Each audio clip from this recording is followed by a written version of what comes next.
Okay, Bismillah ar-Rahman ar-Rahim. In your previous study, you have discussed so many types of functions. And also you studied some properties of functions. For example, you studied the property that a function is one-to-one, for example. Okay. Today we will have a nice property. It's called continuity of functions. So what does it mean, continuity? Okay.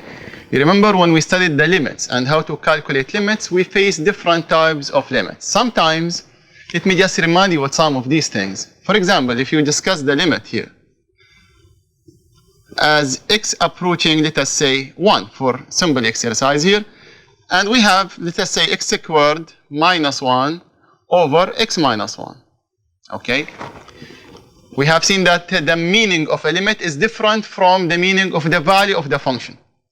Considering this function f of x now, which is equal to x squared minus 1 over x minus 1.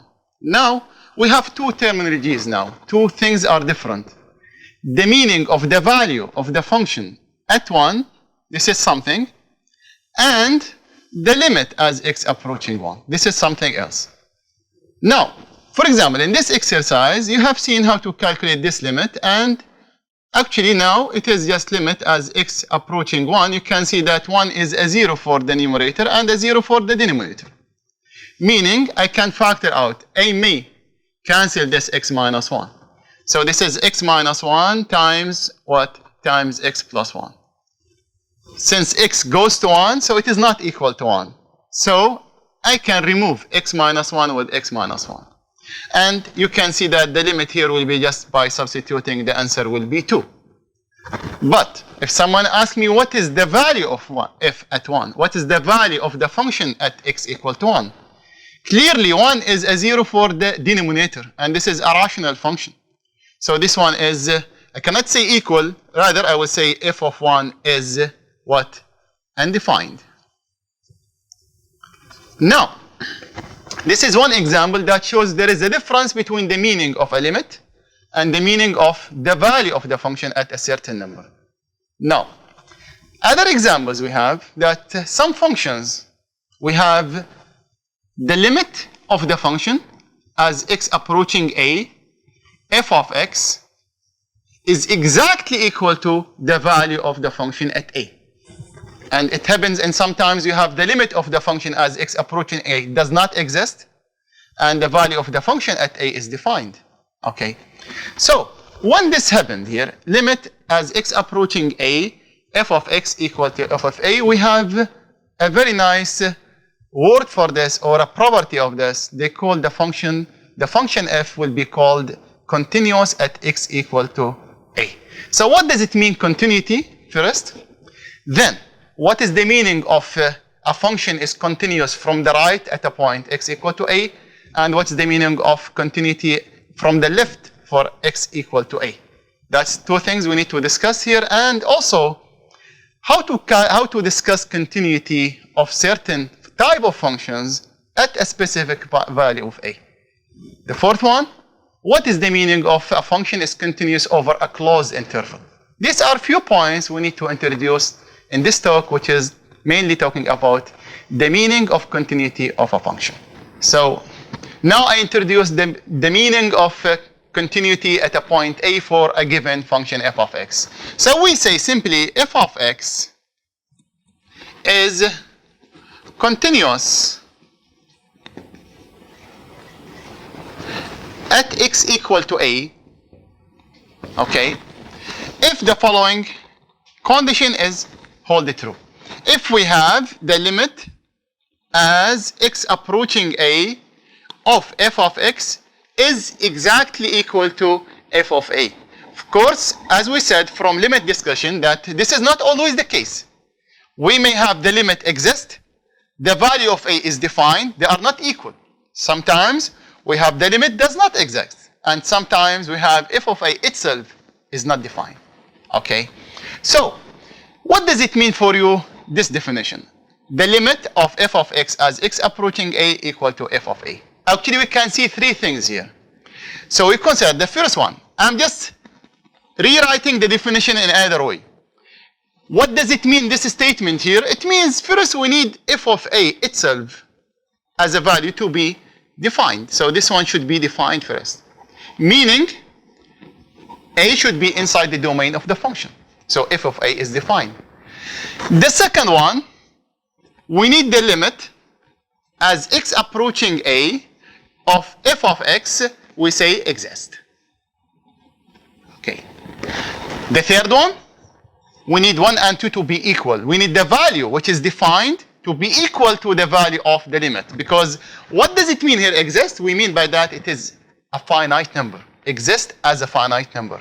So in that case, we say 1 is equal to 2, or we will say simply, as it is written in the definition, the limit as x approaching a of f of x is exactly equal to what?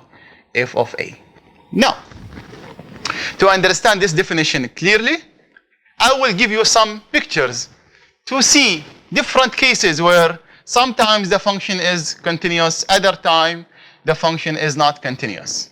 So let us see some examples graphically what continuity look like, okay? So I will just give you some examples now. Let us discuss these kind of exercises here.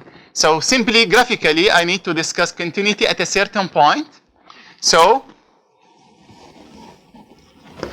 let us consider this graph, for example. This is the x-axis here we have, and this is the y-axis. Assume we have a graph coming this way. A graph that is coming this way, okay, and it has like a hole here and it will continue. Assuming this is exactly, it's happening at x equal to 1, and the height here, let us say, it's also 1, okay. But the definition of the function, this is y equal to f of x, by the way, okay. The value of the function at 1, I will define it to be somewhere here. Let us say this is the point here, which is 1 and let us say 3. Now we need to apply the definition. My question is this function continuous at the point x equal to 1? Is it continuous here or not? Now what do we need to check? First, we need to check, is the function defined at 1? Second one, does the limit exist for this function as x approaching 1? And the third one, are they the same? If the answer is yes for all these conditions, then we say the function is continuous at 1. If we lose one of them, then we say it is not continuous, or we say it is discontinuous at x equal to 1. Let us check these things. Now, quickly, what is the limit as x approaching 1, for example, of this function f of x? Now, from the graph, as you have learned in the previous discussion of limits, clearly now, if you approach 1 from the left or you approach 1 from the right, then the value of the function will be approaching this number, which is 1. So what can we say here? We say the limit of the function as x approaching 1 is just equal to 1. That's one thing. So, yes, this limit exists. We have no problem with the existence of the limit here. Second one, maybe it is the first one in the definition. What is the value of the function at 1? The value of the function at 1, yes, clear here, the value of the function at 1, it's equal to 3. So, the value of the function is defined. So, this is defined. But, the question now, the very important question, does the value of the limit is equal to the value of the function at 1? Clearly, the answer is no. Here, we have the value of the limit is equal to 1. The value of the function is equal to 3. They are not equal. So, since the limit now, we say the limit as x approaching 1 of the function f of x, which is actually equal to 1, this is not equal to the value of the function at 1. The conclusion is, yes, the function is discontinuous at x equal to 1. So, we say in this case, f is not continuous or discontinuous at x equal to 1. That is the first example where we have the limit exists, the value defined, but they are not the same. In this case, we say the function is discontinuous. Later, we will see what is the name of this type of discontinuity. That will be, inshallah, in another discussion we have. Okay? Now, let us see another exercise, another question about continuity. So let us consider this exercise here. Let me call it example number 2, or just an exercise number 2. Let us consider this function. Let us say it is f of x. One of the functions you have studied in your prep year is the piecewise defined function. I will take this example here, 1 over x minus 1. That is if I define it if x is not equal to 1. Clearly we have 1 is a 0 for the denominator. So I'm just ignoring this. I'm taking it out, x equal to 1. I will define it at x equal to 1 to be exactly equal to 2. This is if x is exactly equal to 1. If x is exactly equal to 1, I will define it to be equal to 2. The question is this function continuous at x equal to 1? If no or yes, we need to justify our answer. Why it is continuous if it is? Why it is not continuous if it is not continuous? Okay? Clearly, if someone needs to test the continuity for a given function at a specific value, he needs to apply the definition. So simply what you need to do is, you ask yourself first, what is the value of this function at 1? Is it defined? If the answer is yes, we need to continue to check the other requirements. If the answer is no, we can stop and say the function is not continuous. Anyhow, is it defined at 1? Yes. The value at 1 is equal to 2. So the value of the function at 1 is exactly equal to 2. And this is defined, clear. Now, the second condition here. Second one, is the limit as x approaching 1 of the function f of x exist or not exist? As x approaching 1, let us see where to go. We have exactly, this is the real axis here. We have from minus infinity to infinity. This is what we have. We are removing the number 1 here, and we are defining the function to the right to be 1 over x minus 1. And also, to the left, we are defining it to be 1 over x minus 1. Now, what does it mean, the limit as x approaching 1? We can talk about the limit as we approaching 1 from the left with numbers less than 1, or we can approach it also from the right. As you can see, as before, we have some examples like this. To discuss the limit now, we need to talk about the limit from the left and the limit from the right. Now, what is the limit as x approaching 1 from the left of the function, which is 1 over x minus 1? Once I say x goes to 1 from the left, it means x is not equal to 1. So the definition of the function will be 1 over x minus 1. If we say x goes to 1 from the left, it means this value is a number which is approaching 1 but less than 1. And the answer here clearly will be minus infinity, right? Why? Because the value here will be close to 0, but from negative side. So 1 over that will give you what? Minus infinity. Similarly, we can discuss what? Similarly, we can discuss the limit as x approaching 1 from the right of 1 over x minus 1, and that will give me what? That will give me plus infinity. Now, we can conclude from this discussion now, since the limit from the left is minus infinity, the limit from the right is infinity. So the limit of the function itself, what? We say does not exist. Even if it is infinity or minus infinity, it doesn't mean that the function limit exists. But since we have different values, we say does not exist. If it is infinity or minus infinity, also it does not exist, but usually we write infinity or minus infinity. Now what is the conclusion? If f of 1 is defined, the limit does not exist. So is this function here continuous at x equal to 1? The answer clearly is no. So we say at that time, f is either we write not continuous at x equal to 1, or we say it is discontinuous at x equal to 1. So we say f is not continuous at x equal to what? At x equal to 1. That is our second exercise. What I need now to show you is the shape of this, the graphical solution of this exercise. How it look like in the graph, discontinuity here. For example, in the previous example, we have just 1 point removed. Maybe we have other type of discontinuities also. This is another example that shows us other type of graphs or problems that occur in the definition of continuity. Now I need to show you the meaning of the solution for this exercise why the function is not continuous at x equal to 1. So consider this is the y-axis here, and assume that this is our x-axis. Now, if you look for the graph of the, for the shape of the function we have here, clearly we have, as we learned from the previous, we have now like an asymptote for 1 over x minus 1. We have a point. It is a vertical line called vertical asymptote here. So this is what we have.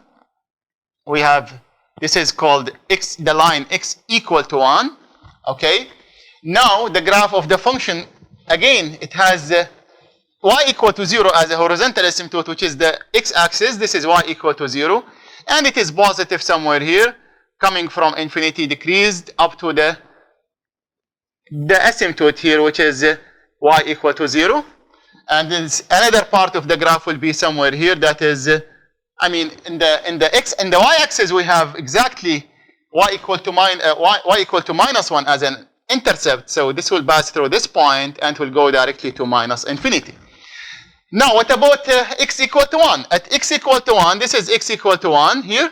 The value of the function, somehow it is just equal to 2. So it is just a point somewhere presented here in this line. This is the point 1 and 2. Now, if you talk about the limit, we said if the limit of the function as x approaching 1, it goes to infinity. When you go to 1 from the left, the value of the function goes to minus. The value is decreased indefinitely, so it goes to minus infinity. And the value of the function at x equal to 1 exactly equal to 2. Clearly, these two things are not the same. So we say what? The function is discontinuous at x equal to 1. Keep in mind that this type of discontinuity is different from the first type. In the first type we talk about, we have only 1 point removed. Here the limit does not exist. Sometimes goes to infinity, sometimes goes to infinity, other time goes to minus infinity. These type of discontinuities will be given a specific name. Each one of them will be given a specific name. That will be introduced in another talk about continuity. Now, I need to show you how to calculate continuity of other type of functions.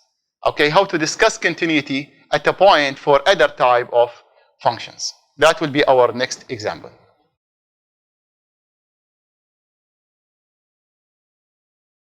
Now, we have one problem occurring sometimes that leads us to discontinuity. Sometimes the limit from the left of the function is not equal to the limit from the right of the function, although both of them are finite numbers. In this case, we say the limit does not exist. So one condition from the limit, from the meaning of continuity is not hold true. So we said the function is not continuous because of that reason. Okay, one of the nice functions you have discussed in the previous is the integer function, the greatest integer function. What happened if the limit of the function from the right exists, but not equal to the limit from the left? We have two cases now. You may have the limit from the right not equal to the limit from the left, but the function is not defined at all at that point. That's one thing. Or you may have the limit of the function from the right exist as a finite number and equal to the value of the function. Or the limit from the left exists and equal to the value of the function.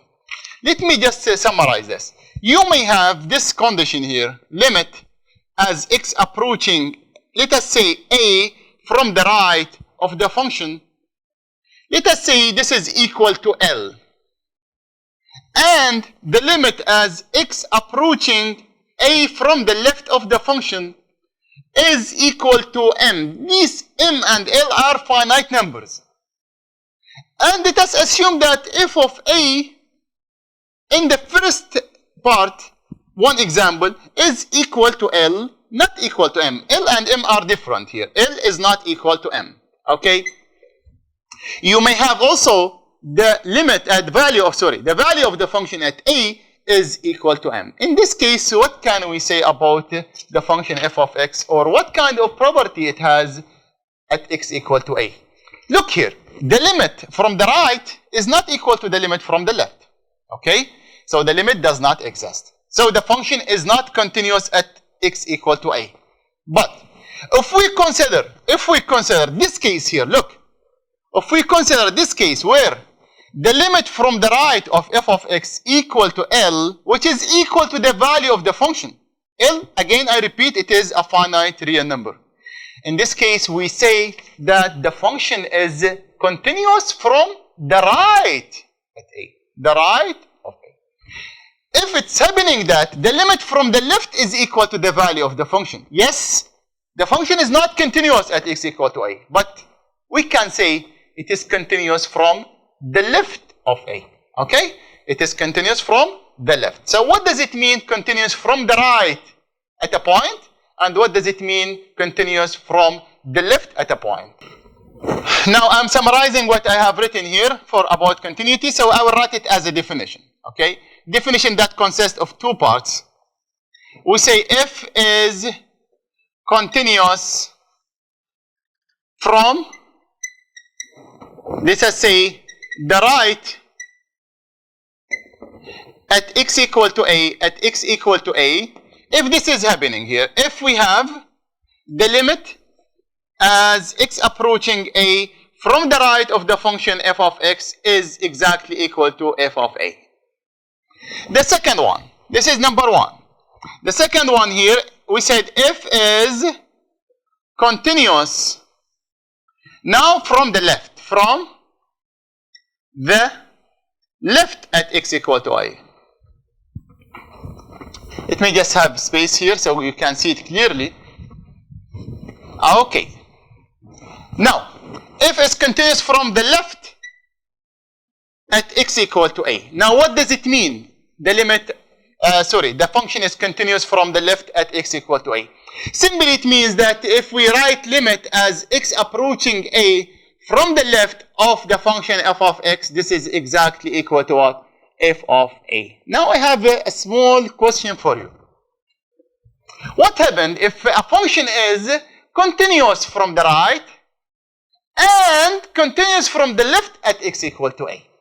That is interesting. Now what does it mean for you? Continuous from the right and continuous from the left. Let us see this. If it is continuous from the right, it means this is true, right? The limit from the right is equal to the value of the function. If it is continuous from the left, it means this is also true.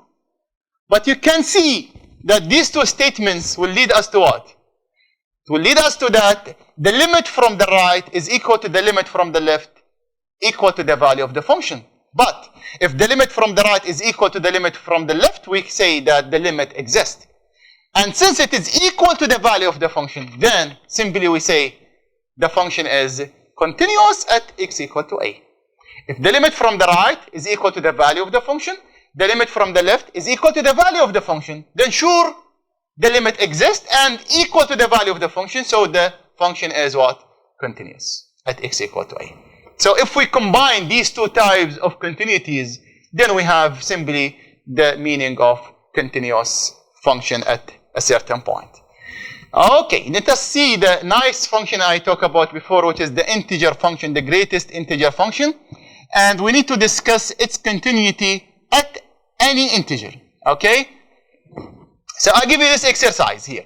We have y equal to, or f of x equal to, simply the integer function here. Okay, the greatest integer function, they call it sometimes. Okay. Now let me remind you how to evaluate these functions. And for example, if someone asks you what is the integer of, let us say, 3.1, okay? What should we do? We go to search for this real line. Of course, we have here minus infinity and infinity.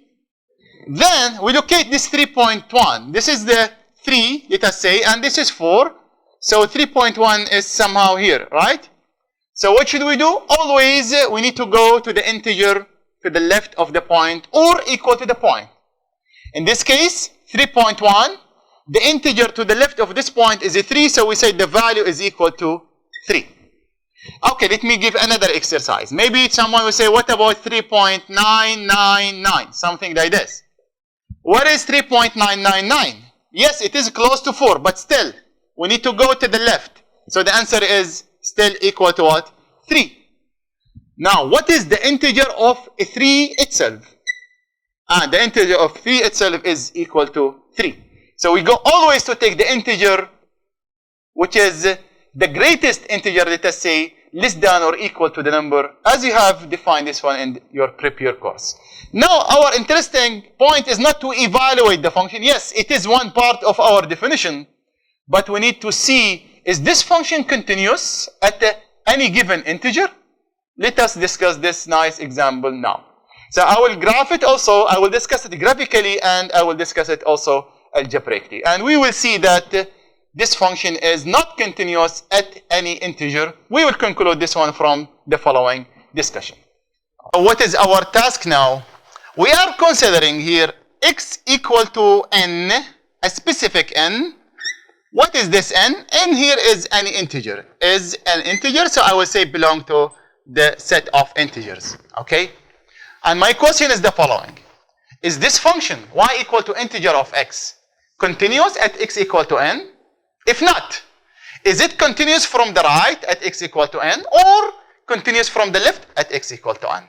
That's our problem we are discussing now. So let us see the components of the definition here. The first one, let us see what is the value of the function at n. Clearly this is the integer of n. And what is the integer of any integer? Yes, it is equal to n. You just go and look for this integer. Since it is an integer, let us say this is minus infinity and infinity. Let us assume that this is our n we are discussing here. And since it is an integer, by definition, the value of the integer function is exactly equal to n. Now, the question is, this is very interesting now. What is the limit as x approaching n from the right of the integer function? Okay? What is the value of the limit as it's x approaching n from the right? Now, what does it mean, x approaching n from the right? It means we are talking about values that are greater than n and close to n, but from the right side. Meaning, we are substituting values that are greater than n, but still it is less than n plus 1. Why? Because we need to be close to what? We need to be close to n. So what is the value of the integer function as we approach n from the right? Clearly we say we need to go to the integer to the left. So the integer here is nothing but what? N. Okay, fine. We have the limit from the right is equal to what? The value of the limit from the right as x approaching n from the right of the integer function is exactly equal to the value of the function. Until now, we can say that this function is continuous from the right at x equal to n. Now, let us see if we can say it is also continuous from the left. So, the limit now as x approaching n from the left of the integer function. What is the value here? When we say we are going to n from the left, this is n, so what is the previous integer? Here we have n minus 1, sure. If we say that we are approaching n from the left, it means we are at this position here. We are less than n. So what happened to the integer function? It will move us back to what? To n minus 1. So what is the limit as x approaching n from the left? Yes, the answer is n minus 1. Okay. So is this function continuous from the left at x equal to n? The answer is no. The limit as x approaching n from the left equal to n minus 1, but the value of the function is equal to n. They are not the same. So it's not continuous from the left. No. Now, is it continuous as x equal to n at x equal to n? Is this function now continuous? The integer function, this function here? Is it continuous at x equal to n? The answer is no. Why? Because we can see from 2 and 3 that the limit as x approaching n of the integer function, what? We can say what? Does not what? Does not exist. Why does not exist? Because the limit, yes, it is finite from the right, and yes, it is finite from the left, but they are not the same.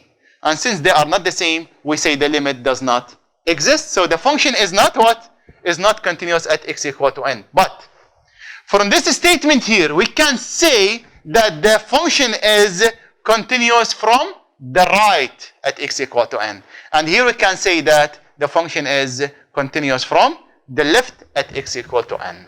Okay? No, it is not continuous at x equal to n from the left. Why? Because the value of the limit is not equal to what? The value of the function. That's it. Okay, after discussing this example algebraically, why don't we see the graph of this to get an idea what's happening here for this function as we approach any integer? Okay, you remember the graph, this is the x-axis again, and this is the y-axis. You remember the graph of the integer function.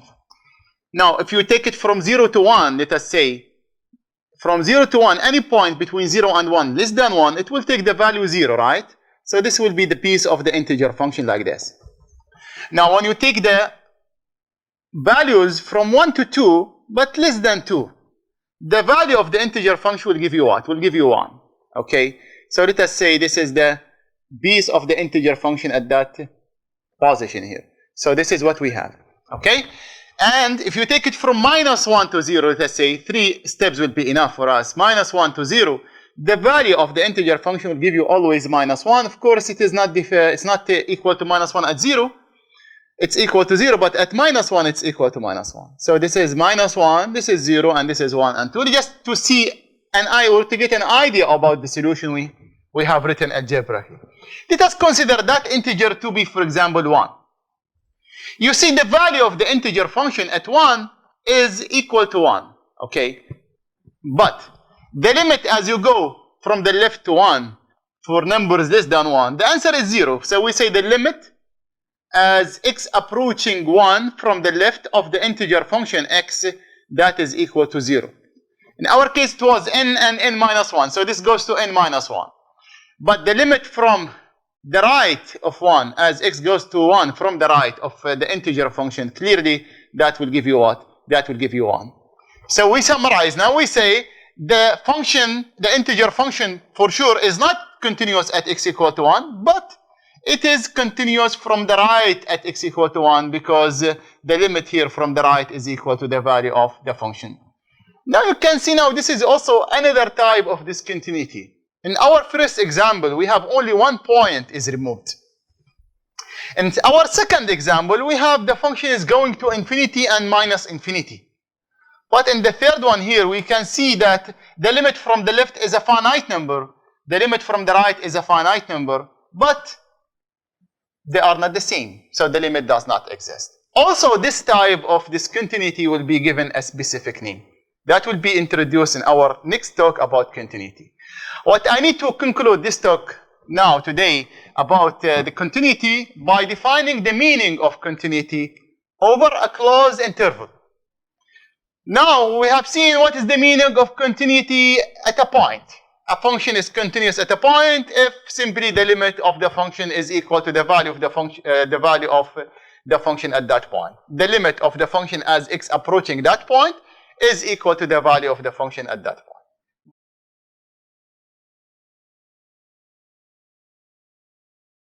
What is the meaning of continuity over a closed interval AB? So this is our next definition now. You can see here our next definition will be, of course, this stands for definition here.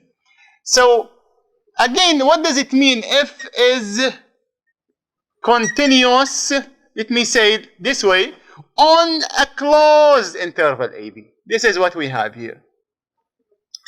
What does it mean? Yeah, and this is what we have, okay? We have here the real line again, as before. We have minus infinity, and we have what? We have infinity. Assume we have the closed interval AB. Assume this is our A. Of course, A here is less than B, so this is A, let us say. And this is our B, like this, let us say. We are discussing now the meaning of continuity over the closed interval here. So all the points between A and B, including A and B.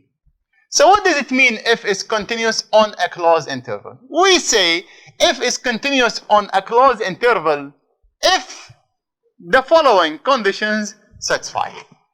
What is the first one? In between A and B, for the interior points between A and B, for points that are strictly greater than A and strictly less than B, we need the limit as x approaching. Let us say for some C here inside. C is inside A and B. I mean, it is strictly greater than A and strictly less than B. we need x to be x approaching c of the function f of x to be equal to f of c. Meaning, we need the function itself to be continuous for all points between a and b. That's the first one. Second one, can we talk about continuity at b for the function? Maybe the function is not defined after b, and it is not defined before a. Okay, I can give you a specific exercise right after I finish this definition. So can we talk about continuity at b? It has no meaning. Why? Because I cannot go and see if the limit from the right of b exists or does not exist. Maybe the function does not, it has no definition after b. So what should we do then? They said, okay, it is enough. Here we can approach b only from the left, right? So what we say, we need the limit of the function f of x as x approaching b from the left is equal to what? The value of the function at b. What does it mean now? It means the function f is continuous from the left at x equal to b. What is the third one here? The third one, we need the limit as x approaching. Now, how to approach a? A can be approached only from the right. So we say we need the limit as x approaching a from the right of the function f of x to be exactly equal to the value of the function at a. Meaning, we need the function to be continuous from the right at x equal to a. So summarizing this, a function is continuous on a closed interval ab if it is continuous in between a and b, and continuous from the right at a and continuous from the left at b. So if someone asks me to check this type of property for a function over a closed interval, these are the three things I need to check. That is, the function should be continuous in the interior point, it should be continuous from the left at b, and it should be continuous from the right of a. That is simply the meaning of continuity over a closed interval. Okay? Okay. Our next exercise will be, or our next example will be, an example that shows us how to connect things if we have a piecewise defined function with some parameters there. How do we control these parameters so that we make the function continuous? Okay, that is very interesting idea. So we have here an example that says, this is an example that says, find all values of a and let us say b. These are two parameters, a and b, which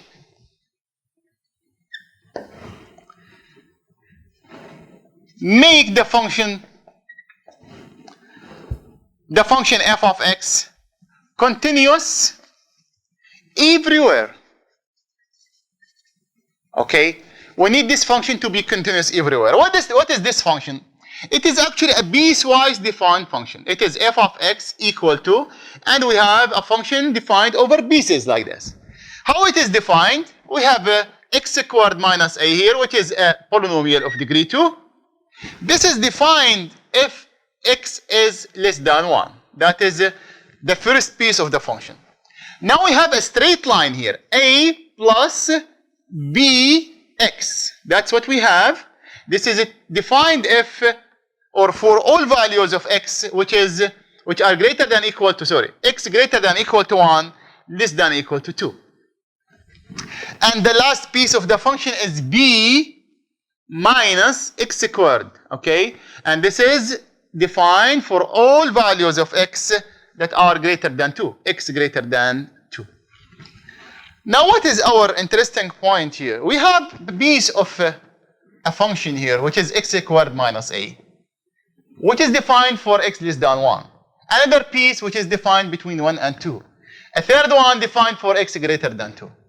What is the interesting point of this exercise? We need to connect these pieces in such a way the function would be continuous.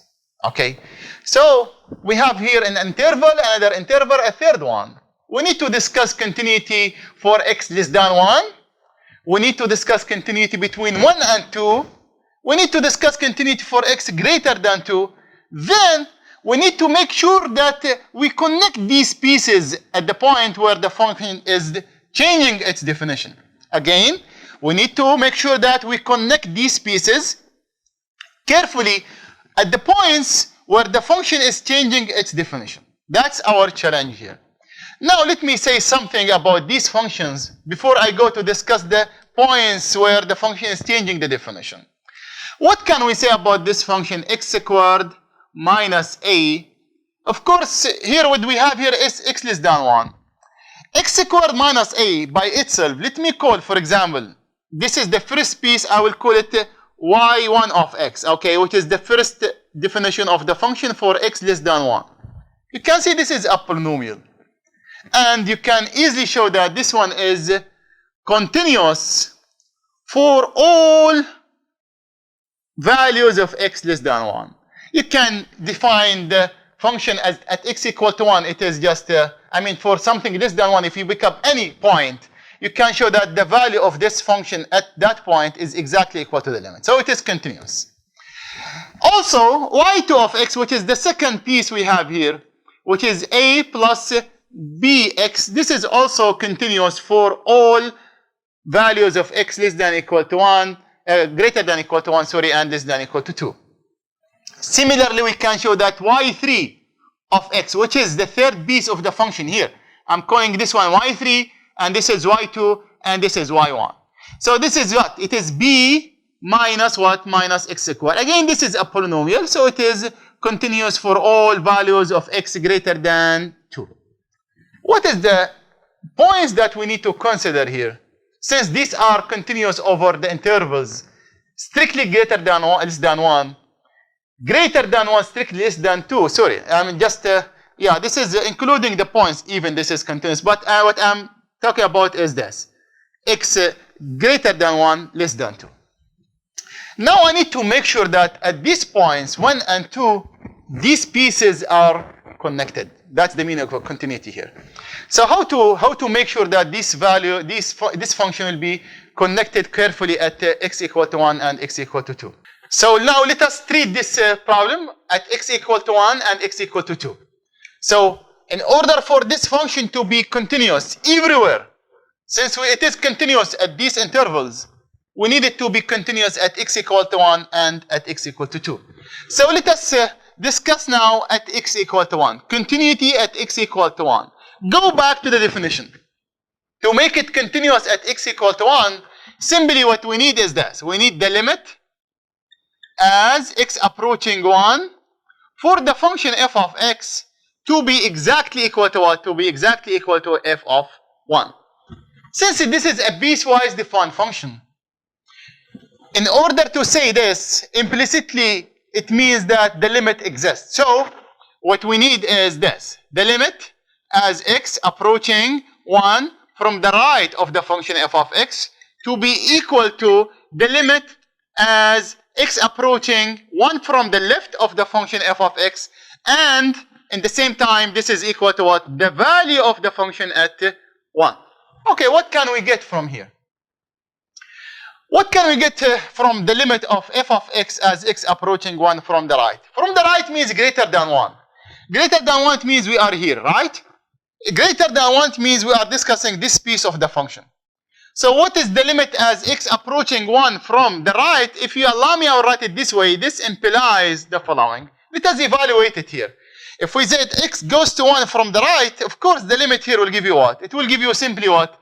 A plus what? Plus b. Now, what is the value of the limit as x approaching 1 from the left of the function f of x? When you say from the left, it means we are discussing this piece of the function here. Less than 1. Less than 1, this is a polynomial here. You can just substitute. That will give you what? It will give you 1 minus what? Minus a, right? Now, what about the value of the function at 1? The value of the function at 1, f of 1 is nothing but what? F of 1, it means the function is defined here at 1. So it is a plus b. A plus b. You can see now, if we make them equal, this will give me the same thing here. So this is enough to say Of course, to say it is continuous, we need everything here. But from these three quantities I'm writing here, what we can conclude from here is this. That is 2a, if you just move this one to the other side, that is 2a plus b is equal to 1. And that is one equation we need to care about. That is 2a plus b is equal to 1. Okay, sure. What is next now? We need to make sure that the function is continuous at x equal to what? Continuous at x equal to 2. And to make sure that it is continuous at x equal to 2, again, we need the following condition to be true. That the limit as x approaching 2 from the left of the function is equal to the limit as x approaching 2 from the right of the function, f of x. At the same time, it is equal to what? F of 2. The first equation here we have will conclude that the limit exists at x equal to 2. And equating it to f of 2, it means the function is continuous at x equal to 2. Okay, what can we get from the first one here? X goes to 2 from the left. X goes to 2 from the left means we are at the second piece here because we are less than 2. Substituting here, what do you get here for the first limit is just a plus what? Plus 2b, right? I'm just replacing x by 2. For the second piece here, as x approaching 2 from the right means we are at the third one here. Substituting, you get b minus what? Minus 4. Now solving, I mean just simplifying this equation here, we have what? We have a, okay, plus 2b minus b, that is plus b is equal to what? Equal to minus 4. Now we have two equations. A plus b equal to minus 4. 2a plus b is equal to 1. We can easily solve these two equations and get the value of a and the value of b. You can use substitution method, you can use elimination method to get the values of a and b. Okay? Now let us consider the system we have here for these two parameters. So we have 2a plus b is equal to 1, and from the second one we get a plus what? Plus b is equal to what? Equal to minus 4. Now if you subtract these two equations, simply you have 2a minus a, that is a. B minus b will be 0. 1 minus minus 4 will be 1 plus 4, that will be 5. So that will give me a equal to 5. Okay? Substituting in one of these equations, for example, the second one, I have a equal to 5. So this implies what? This implies b is equal to what? Minus 4 minus 5, that is minus 9. This is the value of b, and this is the value of a. If we now insert these two values in our piecewise defined function, then we are sure that this function will be continuous everywhere. I summarize something here that we have done in this talk, that we have defined the meaning of continuity of function at a point. We define what does it mean continuous from the left at a point, and we also define what is the meaning for a function to be continuous from the right at a point. Also, we define what does it mean continuous over a closed interval. Finally, also, I need you to remember that we observe different type of discontinuities. Sometimes we have just a hole, that is a point a little bit removed from the graph. And at that time, we have the function is going to infinity or minus infinity. Also, another type of discontinuity, sometimes you have the limit from the right exists, the limit from the left also exists, but they are not the same, so the limit does not exist. Now, what do you call these type of discontinuities? That will be discussed in our second part of the discussion of continuity property. Okay.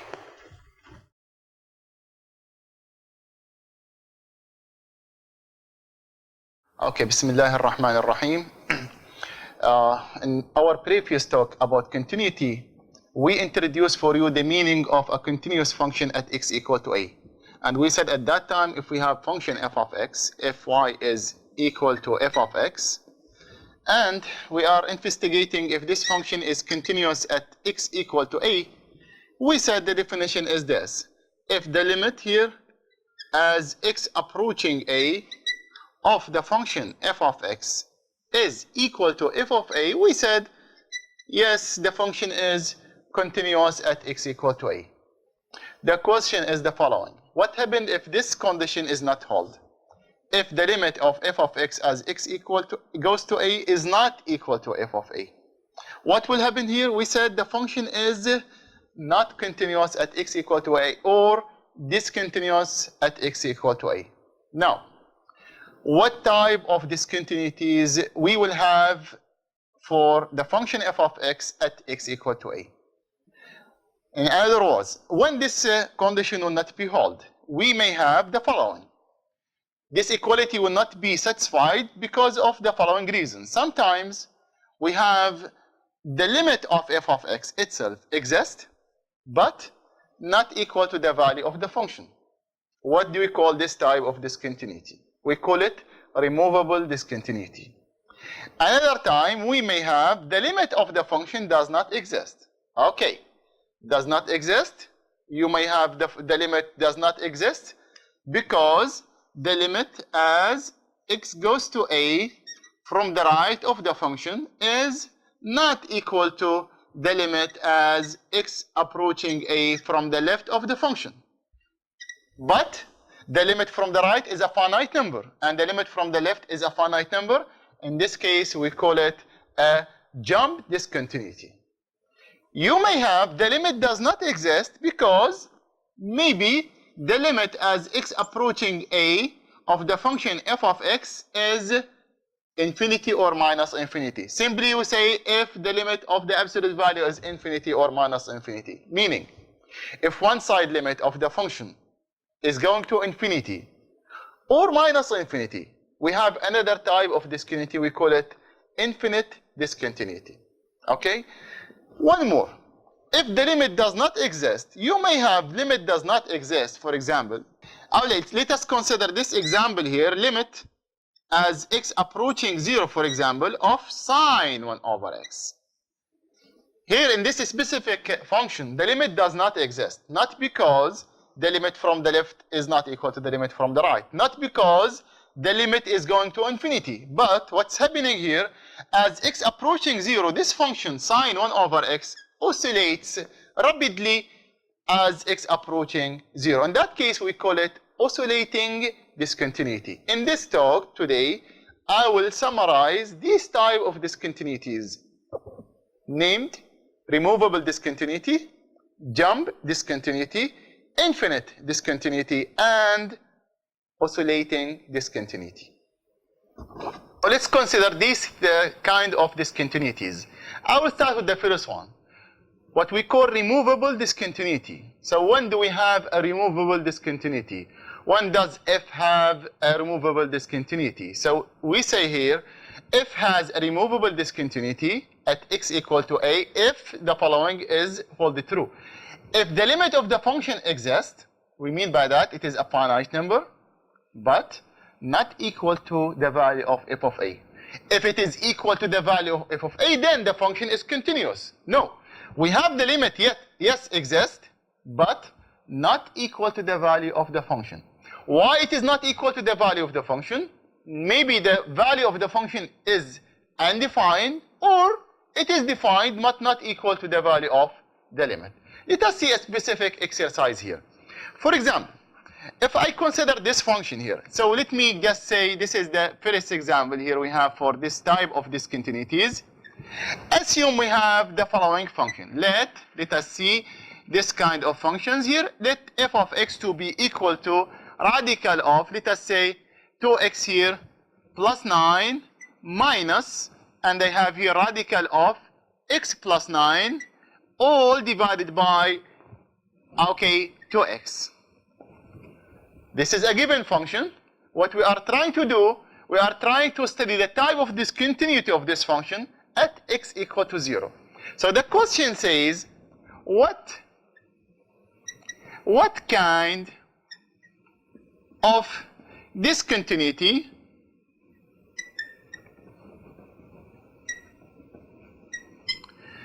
does f of x have at x equal to 0? Okay, First of all, is it continuous at x equal to 0 or it is not continuous at x equal to 0? Clearly, it is not continuous at x equal to 0. Why?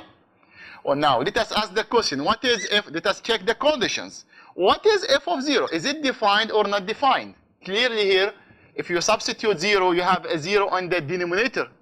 So this function is not defined at x equal to 0. This is undefined. Since it is undefined, it's enough to say that the function is not continuous. It is not continuous at x equal to 0. Okay, this is not the question we are treating now. We are treating the following question. Okay, we know it is not continuous. What type of discontinuity we have? Now, we need to follow the definition of what we call removable discontinuity. Now, if we have the limit of the function as x approaching 0 exists, then we say it has a removable discontinuity. If the limit does not exist, then we need to follow the other type of discontinuities. Let us investigate this limit now. So what is the limit now as x approaching 0 of whatever we have here, radical of 2x plus 9 minus radical of x plus 9 divided by 2x. Clearly, as we did in the limit discussion, as we substitute 0, just to get an idea about what's happening to the numerator and denominator, we will see that the quantity in the denominator is going to 0. In the same time, if you substitute 0 in the numerator, you will see that this will give you radical 9 minus radical 9. Also, it goes to 0. So we have 0 over 0 type. And the same trick we did before, if you remember, we try to remove this singularity. We need to remove this x somehow. So one way to do that is to multiply by the conjugate of this. So that will give you radical of 2x plus 9 plus radical of x plus 9. We need to multiply by the same quantity here. So this is 2x plus 9 plus radical of x plus 9. What's happening here now in the numerator? We have difference of 2 squares. So this will give us the following expression now after simplifying, multiplying the numerators.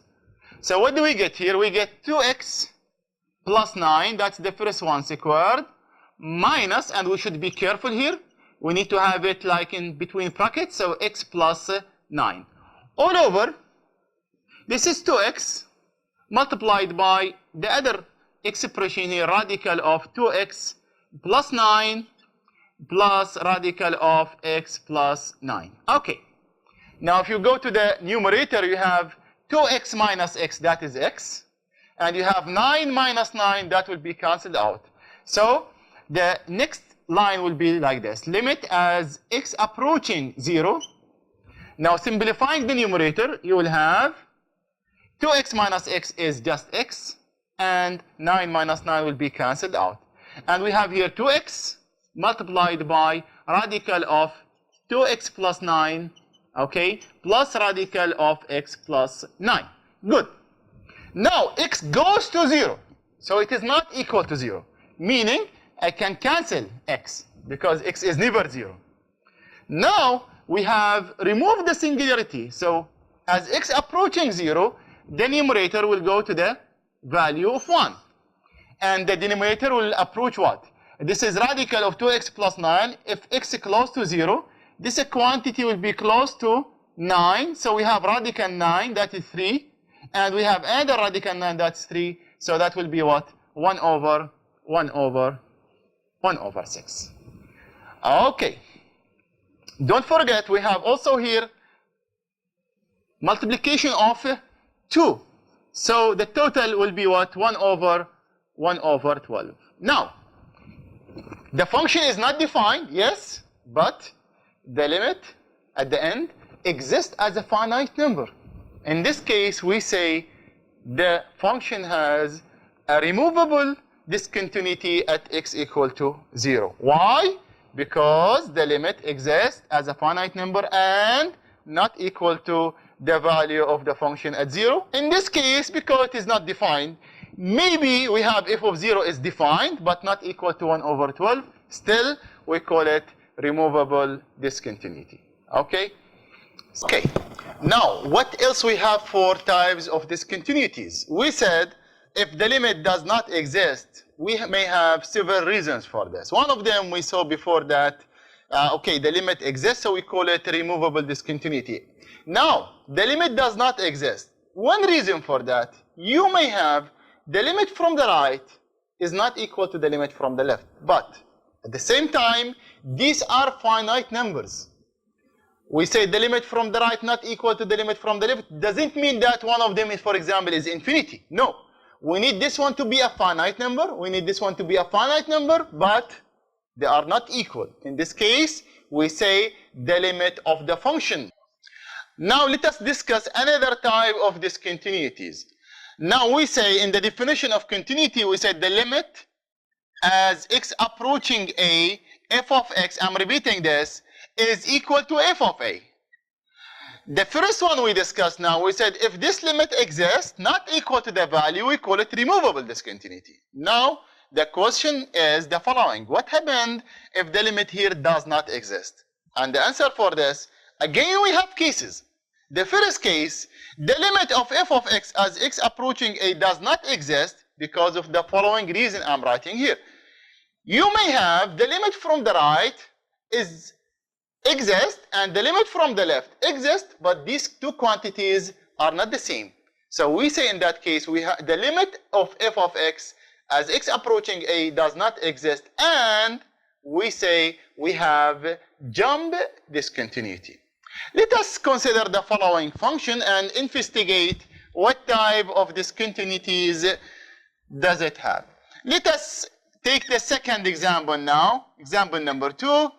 Consider this function. And the question be as before. We have the function y equal to the very famous function, you know, the integer function we discussed before in limits. Okay. We have y equal to the integer function. I will fix the same point. What happened at x equal to 0? I mean by that, what type of discontinuity will it have at x equal to 0? Is this function continuous or not continuous at x equal to 0? If it is not continuous, what do you call the type of discontinuity it has? Okay, let us see if it is continuous or not continuous. What is the value of the function if you call it y equal to this, or let us say f of x is defined to be y which is equal to integer of x. Now what is f of 0? F of 0 is defined here. It is just integer of 0. And you know integer of 0 is nothing but integer of 0 is equal to 0. Now the question is, what is the limit as x approaching 0? Okay, this is the integer function. You know the integer function. The shape of the integer function is something like this. Look here. Between 0 and 1, it is equal to 0. This is between 0 and 1. Between 1 and 2, it's equal to 1. This is between 1 and 2. Of course, considering that this is the x-axis and this is the y-axis. Between minus 1 and 0, it's equal to minus 1. So it's open from here, closed from here. We are considering at this point here, we know that the value of the function is equal to 0. But what happened to the limit? The function is changing the definition around 0. So I will take the limit as x approaching 0 from the right of the integer function. And clearly here, if you move to the right of 0, the answer will be 0. But if you go to the left of 0, the limit as x approaching 0 from the left of the integer function x of x, this will be equal to what? If you go to the left, clearly you go to what? You are approaching minus 1. The function is approaching minus 1 as x approaching 0 from the left. Now, you can see that the limit from the right exists as a finite number. The limit from the left exists as a finite number, but they are not equal, meaning the limit as x approaching 0 from the right of the function f of x is not equal to the limit as x approaching 0 from the left of the function. So we can conclude that the limit does not exist. This implies the limit as x approaching 0 of the integer function of x, we said what? Does not exist. Okay, that's fine. So the function is not continuous. But what type of discontinuity we have? Here the limit exists as a finite, and here the limit exists as a finite, but they are not equal. In this case, we say the function f has what? They call it jump discontinuity. So simply I will write this abbreviation for discontinuity, so it has jump discontinuity in this case. So this is an example that shows us how to apply the definition of what we call jump discontinuity or jump discontinuity point for the function. Okay? Okay, what else we have for discontinuities? We discussed now removable discontinuity. We discussed also jump discontinuity. What else we have? A third type of discontinuities is called infinite discontinuity. So a function f has an infinite discontinuity at a point x equal to a if one of these conditions is satisfied. If the limit of absolute value of the function is equal to infinity, or it's enough to have only one side limit is going to infinity. Why I'm putting here absolute value? Because you may have the limit also goes to what? Minus infinity. So if the limit of the function f of x here as x approaching a from the right, from the left, or from both sides equal to also minus infinity, then we say that we have an infinite discontinuity. So putting this absolute value, we are just putting here what? Plus infinity. So in both cases, if the limit from one side is infinity or minus infinity for the function, then we say the function has an infinite discontinuity. Let me give you a specific example about infinite discontinuities. Okay, we may have this following exercise, okay, to investigate the type of discontinuities we have for the following function. So, okay, let us consider this function now. So let f of x equal to 1 over x minus 3, and let me ask you this question. What kind of discontinuities, let me just use this abbreviation for discontinuity, does f have at, let us say, x equal to 3? So what type of discontinuities we have for f of x at x equal to 3? Now clearly x equal to 3 is not inside the domain of the function. So f of 3 in this case, f of 3 is undefined. Okay, so clearly the function is not continuous at x equal to 3. Now what type of discontinuities? We will answer the question by considering the limit. Now the question, what is the limit as x approaching 3 of the function 1 over x minus 3? Okay, now clearly you can see in the denominator, as x approaching 3, this value will approach 0. But it depends, if you are approaching 3 from the right, this will approach 0 from a positive quantity, through positive quantities approaching 0. But if you take x goes to 3 from the left, something less than 3, this quantity will be negative. So we need to discuss the two-sided then. What happened for the limit as x approaching 3 from the right? This will give me what? Plus infinity. Okay? If you are just discussing the limit as x approaching 3 from the left of the function 1 over x minus 3, this will give you what? This will give you minus infinity. One of them is enough. If we have the limit, if from one side only is infinity, then we say the function has what? Infinite discontinuities. If you apply the definition says you need just to consider what? You consider the absolute value here. You don't care now if this is going to a positive quantity to 0 through positive quantities or through negative, because at the end of the day you have the absolute value that will make it what? Plus infinity. Okay, if the final answer is infinity here, then we say this function has f has what we call an infinite discontinuity at x equal to what? X equal to 3. Yes, it is discontinuous, but also at the same time, it is of the type of infinite discontinuity. So we know it is discontinuous, and we classify it as what we call here infinite discontinuities. Infinite discontinuities. That is an example about infinite or infinite discontinuity of a function at a given point A. Okay, in this part of the discussion of continuity, the continuation of the previous lessons we have about continuity, I have just a few examples about continuity, and then I will talk about two important theorems about continuity and the beauty of continuity. So first of all, let us consider this example as a review of what we have done about continuity. He said here, if we have f and g are continuous functions at x equal to 3, with the given, the following information we have f of 3 equal to 5, and we have the limit as x approaching 3 of 2f of x minus g of x is equal to 4. Now what we are trying to find is what is g of 3. Okay. Now what can we gain from this statement here? What can we gain from the limit of this is equal to 4? And what is the benefit of saying that f and g are continuous at x equal to 3? Remember the definition.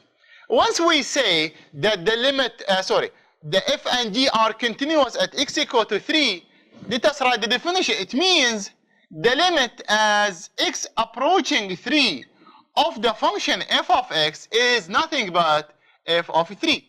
That is one thing we can gain from the first statement here.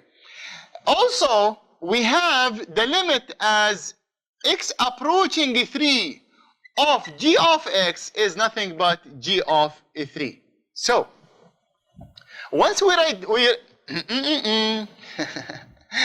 go back. Okay, once we wrote these two statements, also we can get from that the limit of f of x here exists, and the limit of g of x exists, isn't it? So, let's go back to what is the second given in the exercise. We have f of 3 equal to 5, fine, and we have this limit also equal to what? Equal to 4. So, limit as x approaching 3 of 2 f of x, okay, minus g of x. Now someone will say, why don't we distribute the limit? We distribute the limit over subtraction as we have in the properties of limits before. Now we need to be careful here. We cannot distribute unless we make sure that the limit of this exists and the limit of this exists. Now, who will guarantee for me that the limit here exists and the limit here exists? The continuity, because we have this and we have this one. So because of the continuity of f and g, we are sure that we can distribute the limit, because the limit of f of x by itself exists and the limit of g of x by itself exists. So yes, we can distribute the limit here. Why? Because of the continuity property. So distributing the limit, taking constants out, this is what you have. This implies we have the following. Actually, we have limit as x approaching 3 to f of x minus the limit of g of x as x approaching 3 equal to what? Equal to 4. From the properties, if we can put brackets here, from the properties of limits also, you can always take the constant outside if the limit of that function exists. So this will be what? It will be 2 times the limit as x approaching 3 of the function f of x minus the limit of g of x as x approaching 3 is equal to what? Equal to 4. Fine.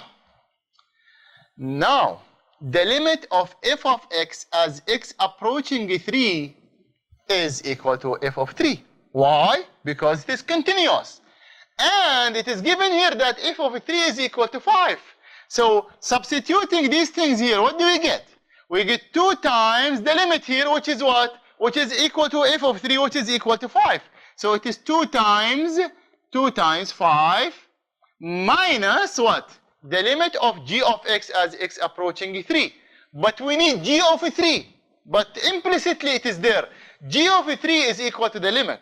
So I can take this one out and put what? G of 3. Why? Because this is continuous. And since it is continuous, the limit of g of x as x approaching 3 is nothing but g of 3 is equal to 4. Solving this equation, we get what? We get g of 3 is equal to 2 times 5, which is 10, minus 4, that is equal to what? That's equal to 6. So the beauty of continuity here enables us to what? Enables us to distribute limits. Not only this, it also helps us to conclude that the limit of g of x is nothing but what? G of 3. So from the information about limits, we get some information about the value of the function at that point. That is one example which is reviewing what we have done in continuity discussion in the previous lectures. Okay, or just delete this one. This is an example that explains something about continuity we have discussed in the previous parts of continuity. Okay. Now let us see another example about continuity. You remember we discussed types of discontinuities. Okay. We said we have removable, jump, infinite, oscillating. One of them is very interesting, which is called removable discontinuity. This type of discontinuities, you can consider it as it is the closest one to continuous functions. If the function f has a removable discontinuity, it is so close to a continuous function. It is so close to a continuous function in the sense that we can always define what we call continuous extension of the function f at that point. Okay, let me explain this by the following exercise. If I write this exercise for you, for example, if I say, okay, show that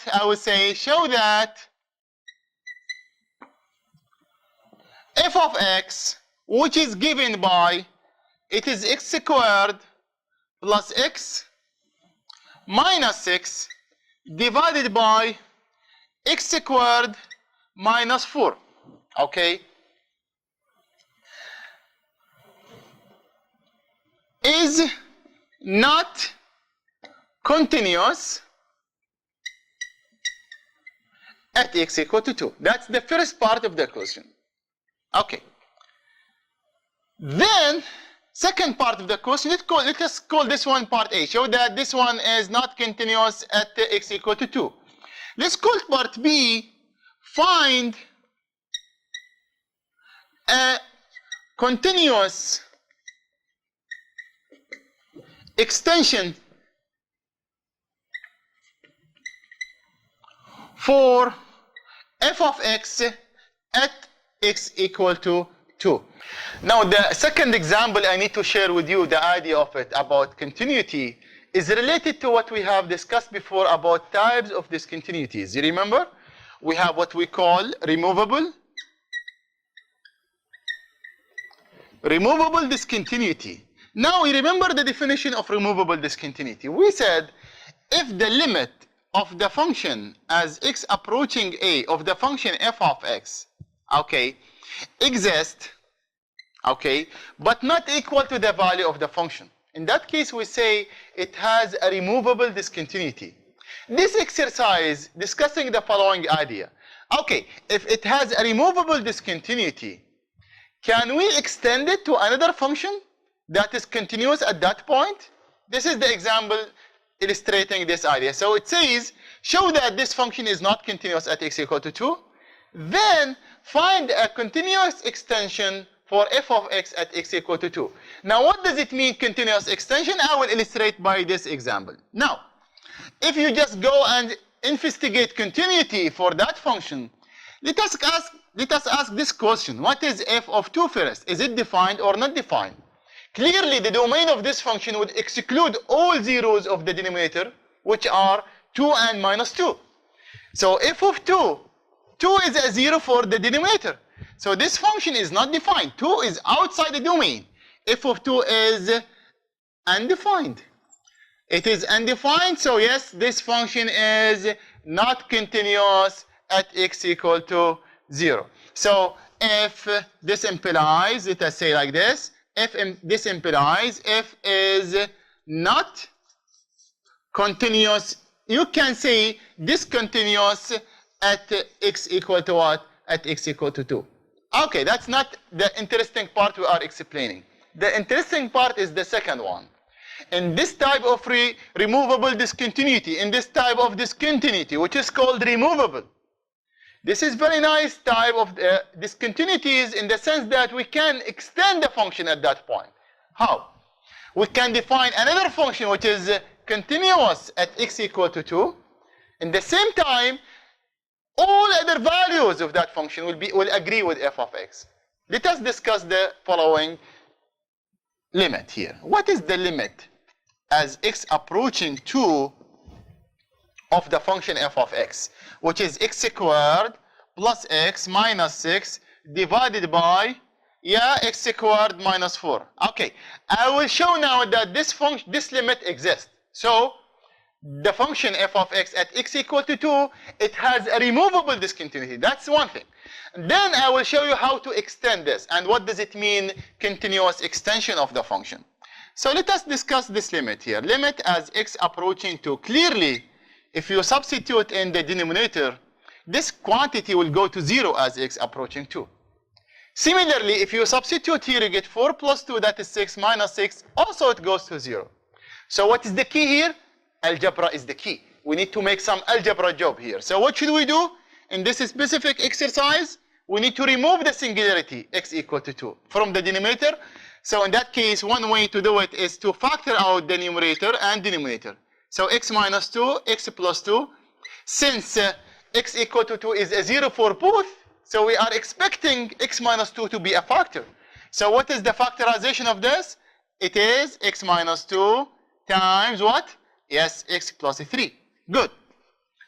Now, x goes to 2, not equal to 2. Keep this one always in mind. So we can delete x minus 2 with x minus 2. Now, what is the limit now? The quantity in the numerator will go to 5, yes? And the quantity in the denominator will go to what? It will go to 4. Meaning, the limit of the function as x approaching 2 exists, but not equal to the value of the function. The value actually is undefined. So the function has a removable discontinuity at what? At x equal to what? At x equal to 2. Now, what do we mean by what we call continuous extension? Consider this function now, g of x. Look here. Consider g of x. What is g of x? I'm deleting x minus 2 with x minus 2. So what I will get x plus 3 all over what? X plus 2. Now compare this one with the previous one, f of x. What is f of x? After factoring, this is f of x. After factoring, I will write it this way. X minus 2, x plus 3 divided by, let us say, x minus 2 times x plus 2. Now, interesting question is the following. What is the relationship between these two functions? Are they the same? If they are not the same, what is the difference between them? Look here.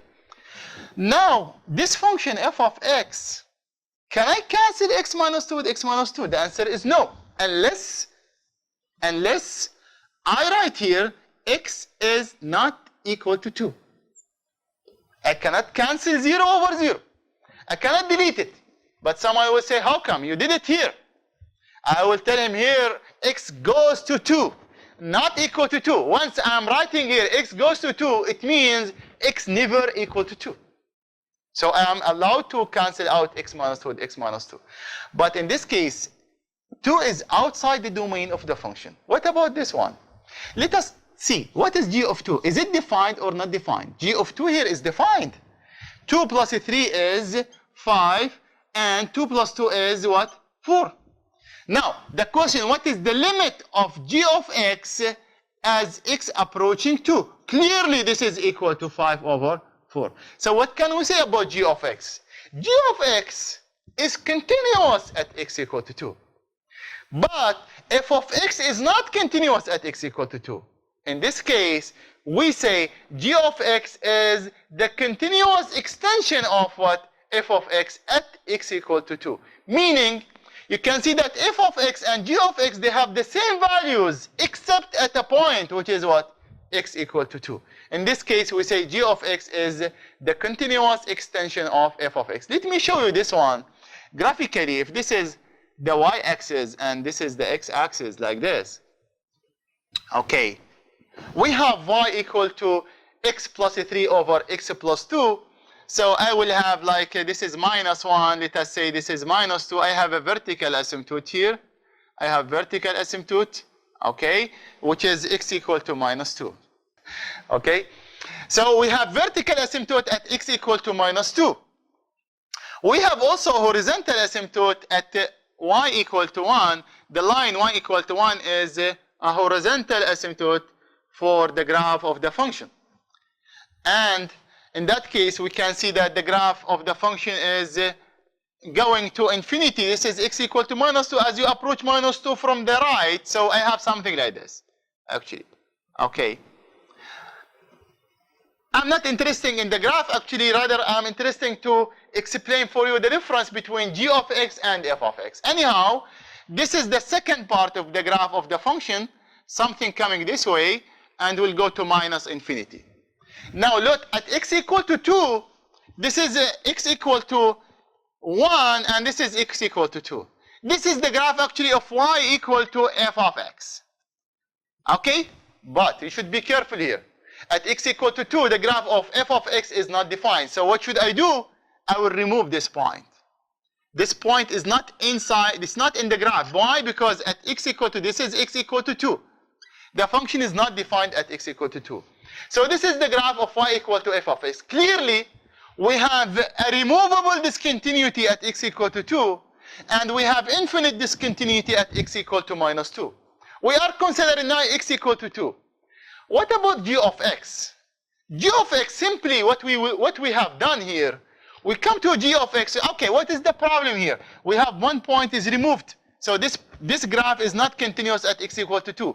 What we did, we defined this function to be equal to the limit there, which is 5 over 4. Now, adding this point, we have a continuous function at x equal to 2. Now, this new function will not be called f of x. It will be called what? The continuous extension of f of x, which is what? G of x. So usually, we can remove this type of discontinuity by defining the function at that point to be equal to what? To be equal to the limit of the function as x approaching the given point a. And this is what we call continuous extension for a function at a given point a.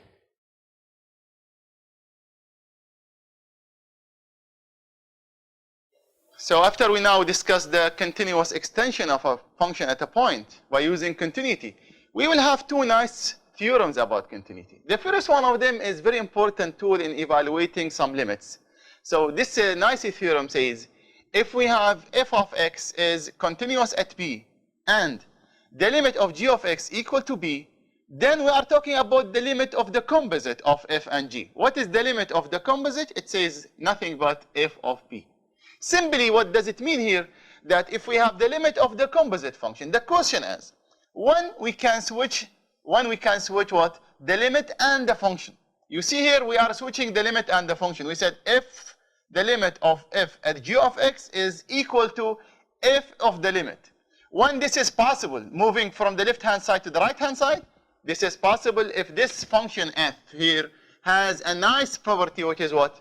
Which is continuity. At which point?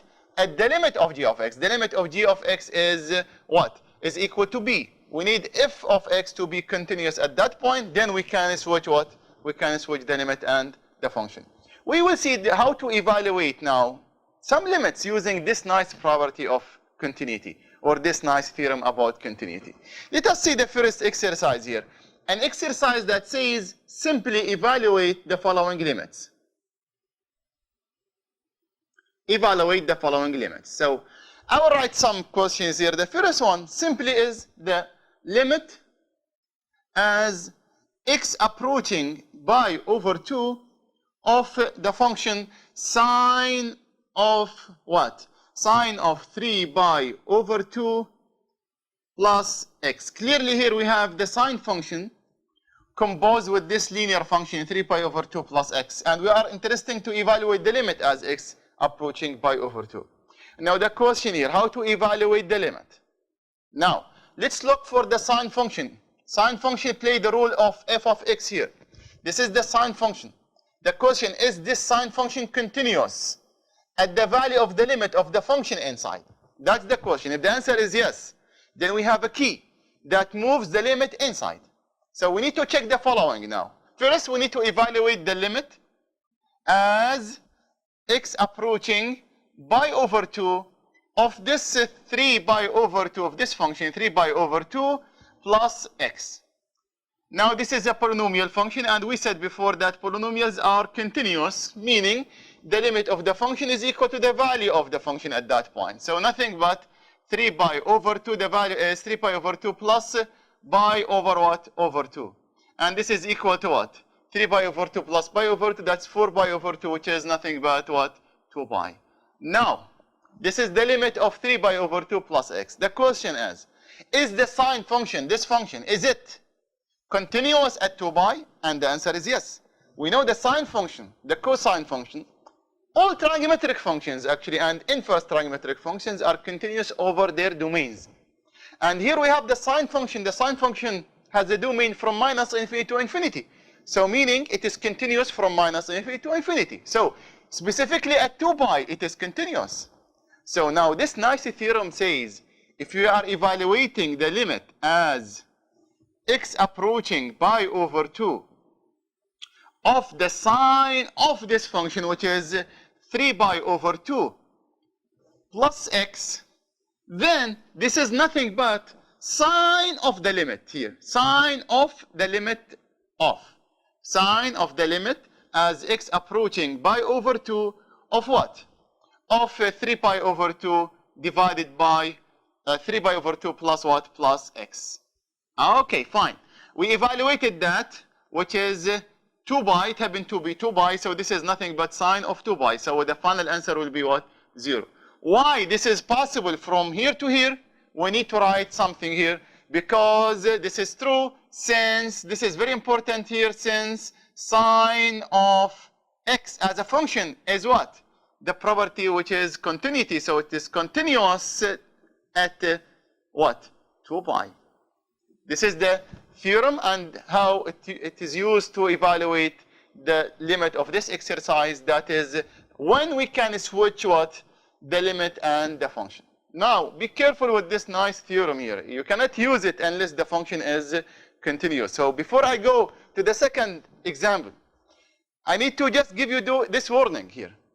Now maybe someone will cross this question that says find the limit. Okay, so do not do this. As x approaching, let us say simply 1 of the integer of what? Let us say x plus 1. Okay, and he will say, okay, fine, this is equal to limit of the composite. This is integer composed with x plus 1. So what I will do, I will say this is the integer of limit as x approaching 1 of x plus 1. Okay, and simply he will say that this limit is just 2 and integer of 2 is nothing but what? Is equal to 2. Is this make sense? This is the question. Is it correct or not correct? This is totally wrong. Why? You are using a tool which is not available here. Okay, can we switch the limit inside? This is the question. Is this one make sense? And I said this is not true. Why? Because you cannot take the limit inside unless this function which is outside is continuous at the limit of this. So let us see, is the integer function continuous at the limit of the thing inside? We say the limit of the things inside, which is this, is equal to 2. So my question is the integer function, which is integer of x, is this one, is it continuous at x equal to 2? And the answer is no. And since the answer is no, we cannot use this. So this is totally wrong. You cannot use this calculation method here. Why? Because you cannot switch the limit with the integer function. The integer function itself is not continuous. So you cannot use a theorem that is based in continuity in something what, or in some functions that are not continuous. So this calculation is not accepted because we are lack of this key which is called what? which is called continuity. You cannot use it. But in the previous example, we know that the sine function is continuous at 2 pi. So we were able to switch the limit with what? With the function. So we should be careful whenever we need to use this theorem. We need to search for that key first, the continuity. If it is available, then we can use it. If it is not available, we are not allowed to use this theorem. Now I will show you another exercise how this theorem will help us to solve limits of functions, how to find or calculate some limits of functions. This is one example. And another example that will be interesting here is the following one I'm writing here, which is a second part of the exercise. Now, let us look for this nice function here. This is part B of the exercise, actually, that says evaluate the limit as x goes to 1. This is sine inverse, the arcsine of another function, which is a rational function, 1 minus x divided by 1 minus x squared. Now, before we go to evaluate the limit, we need to test our function, which is the outer function. Is it continuous or not continuous at the image of the function inside, or the limit of the function inside? Now we have sine inverse, trigonometric inverse functions. We said before that the trigonometric inverse functions, rational functions, trigonometric functions, polynomial functions, exponential functions, logarithmic functions, all these are what? Continuous over their domains. So we need to check this. What is the limit of the things inside first, which is what? Which is the B in the theorem. So let us start by considering this one. What is the limit as x approaching 1 of this one? 1 minus x over 1 minus x squared. Okay?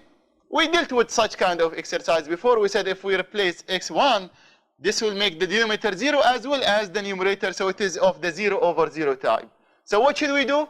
We need to simplify things. We need to do some algebra to simplify. So that is limit as x approaching 1.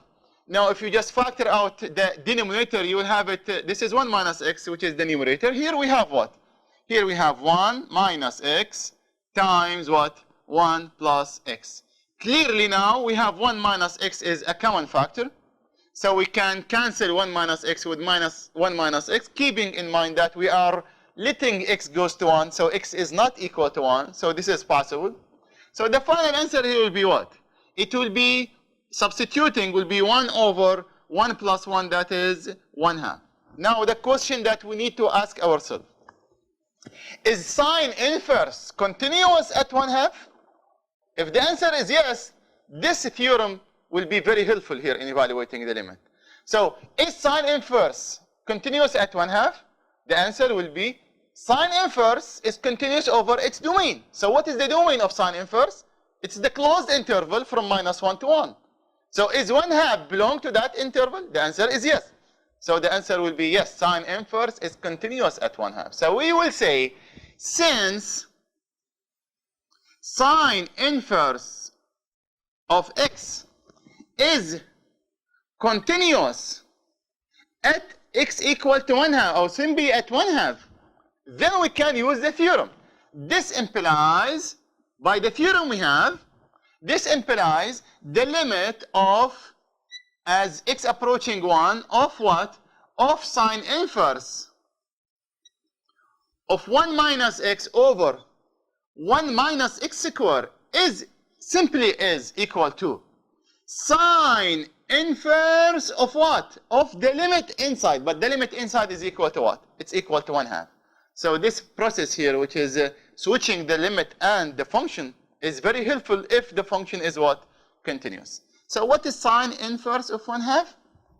Okay, sine inverse of 1/2. Sine inverse has a range between minus pi over 2 and pi over 2. And the sine is equal to 1/2. That's clearly what? Pi over 6. Okay, so pi over 6 is in between minus pi over 2 and pi over 2. And the sine of that is equal to 1/2. So this is the final answer. Yeah, we see now we have a very nice type of functions which are continuous. And this nice theorem enables us to evaluate the limit by using what? This switching process between the function and the limit, if what? the function here is continuous at the limit inside. And these are two examples to illustrate the importance of this nice theorem. I will give a third one now, which is also, evaluating limit for a specific function that is continuous at a certain point. Then we can switch what? The limit and the function. So let us see the third one now, maybe the last one about this theorem.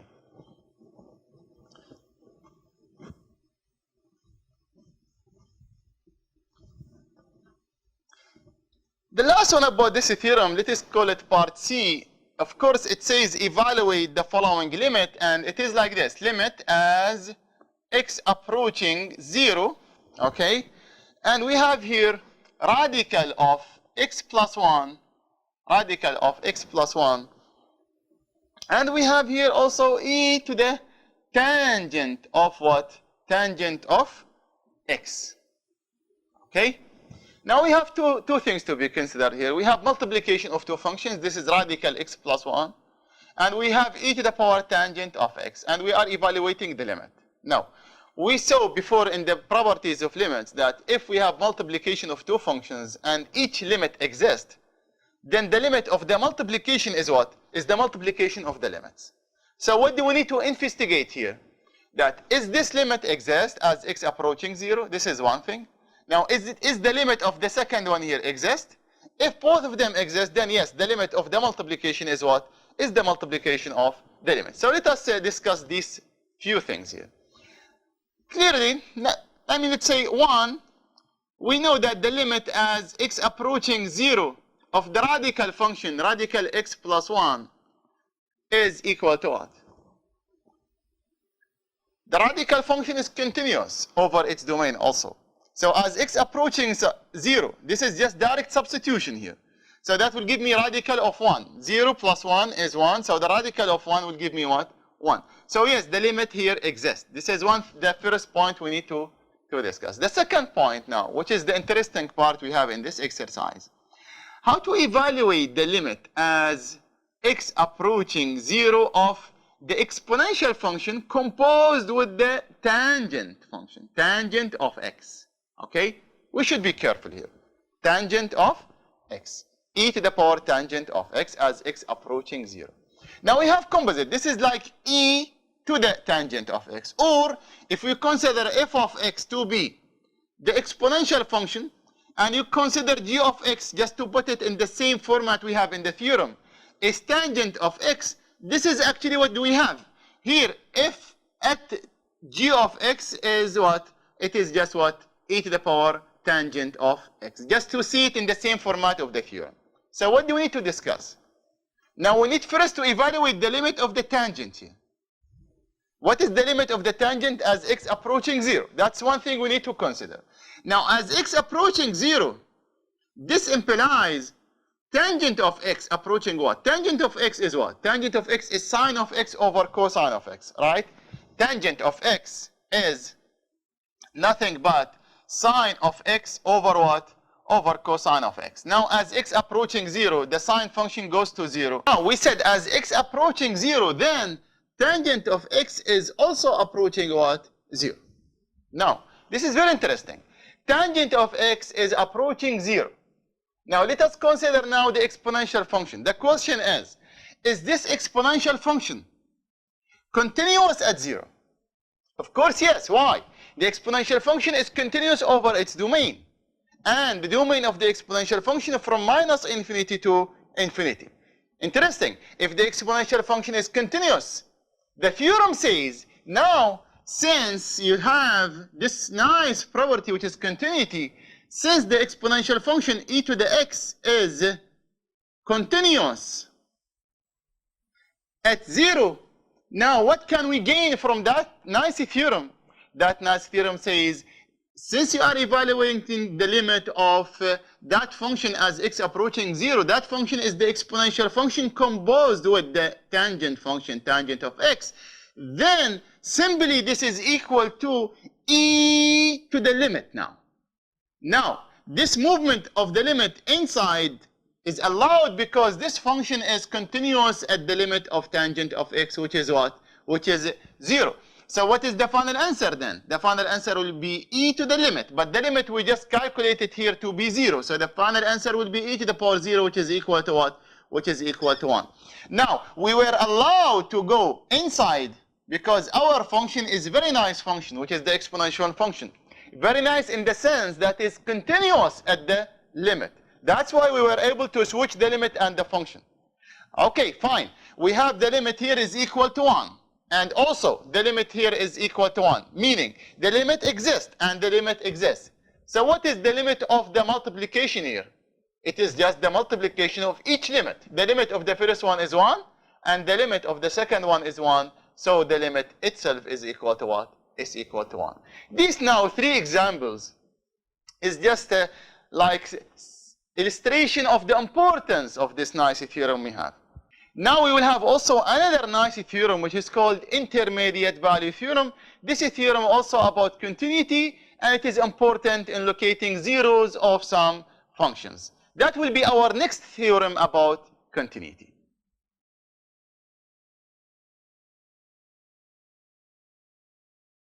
Now the second theorem, interesting theorem about continuity we have here is called intermediate value theorem. Okay, this theorem says if f is continuous function on a closed interval AB, and you remember what does it mean, closed interval AB, continuity over closed interval AB, we defined it before to be like this.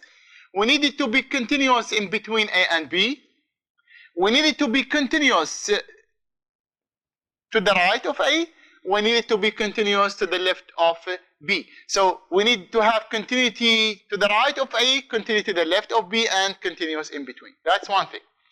And he said y0 is any value between f of A and f of B. Then we have at least one value of C between A and B for which f of C equal to y0. This is what it means by the last statement here. y0 equal to f of C for some C in A, B. Let me just explain this one geometrically, then we take a specific exercise as an application for this. And we will see really if we remove the continuity property, this result will not be held, not necessarily. We have here the x-axis, let us say, and this is the y-axis. Assume we have between A and B, let us say, that is a function coming this way. We have, this is A, and this is, let us call it B. So here we have in the y-axis, this is what we call f of A, and here what do we have is just what? F of B. Now this nice theorem says, if you have this function y equal to f of x, clearly this function is continuous between A and B. Then, if you pick up any point in between f of A and f of B, for example, let us pick this point and call it y0. Clearly here, y0 is between f of A and f of B. Then, corresponding to this, the result says, then always, look here, always you can go and what? In this case, we may have it here, okay, coming down. So we have a value called C in the x-axis, whose image equal to what? Equal to y0. So we have f of C is equal to what? Equal to y0. At least one value of C. You may have it more than one. Okay. Let us ask the question like this. If we remove this continuity, why don't we have the same? And I can show you in the same graph here. If, for example, let us say we have a removable discontinuity here. Let us say we have removed this point. Are we able to find a value of C for which the image of that will give me y0? The answer is no. We have no C in between A and B for which the image of it will be what? Will be y0.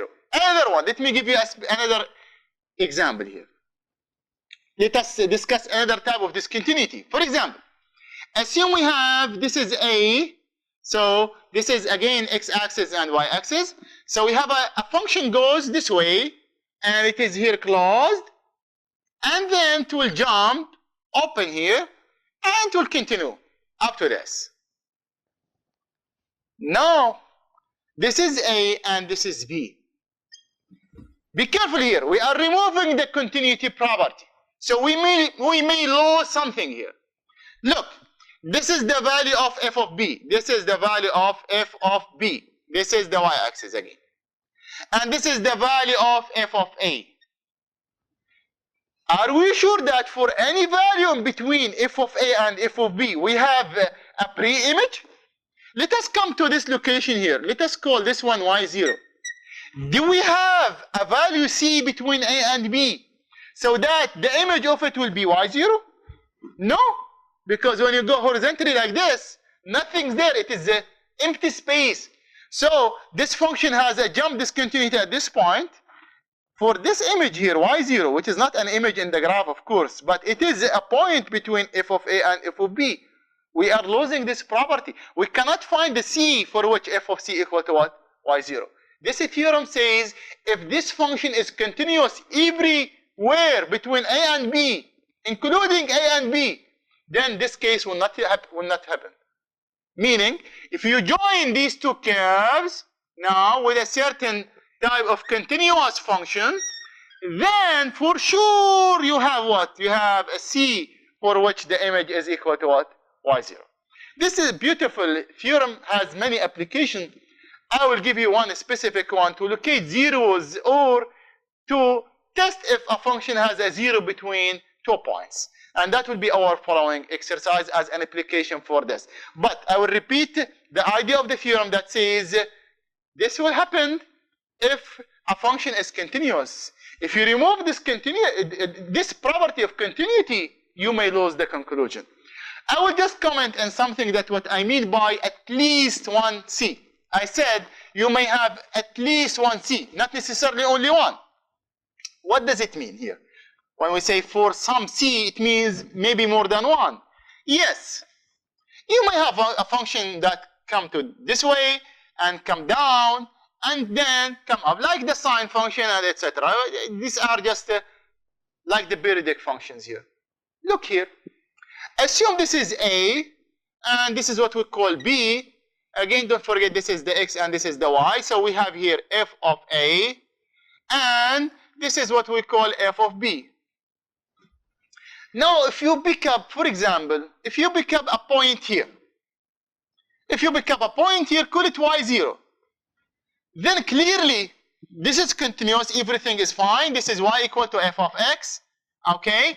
Now, if you go horizontally, you can see that you will intersect the graph here, so that will give you 1c, which is called c1.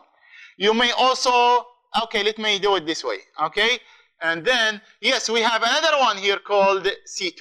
A third one here called c3. What is the image of c1? What is the image of the function at c2? What is the image of the function at c3? All of them will give me what? y0. So at least one c should appear between a and b for which the value of the function at that is equal to the random point I choose here between f of a and f of b. Okay? So that's what I mean by at least one c satisfying the theorem if we have the nice property which is continuity property. Now we go to the example that show us how to apply this theorem in a specific exercise about zeros of a given function. Now, as an application for this intermediate value theorem, here is an exercise says, show that there is a root of this equation, x cubed minus x minus 1 equal to 0 between 1 and 2. Okay. How to show that there is a root in between 1 and 2? First of all, let us define a function. Let f of x is equal to the left hand side here, x cubed minus x minus 1. If we can show that this function has a root between 1 and 2, so automatically this equation has a root between 1 and 2. Now what can we say about this function? X cubed minus x minus 1 between 1 and 2. This is a polynomial. And you know that polynomials are continuous over their domain. Specifically if you are considering this interval. So I can say that this function is, I will say f of x, f is what? Continuous on this closed interval 1 and 2. This is one thing here. Okay, fine. So that is the first requirement we have in the theorem. F is continuous on 1 and 2.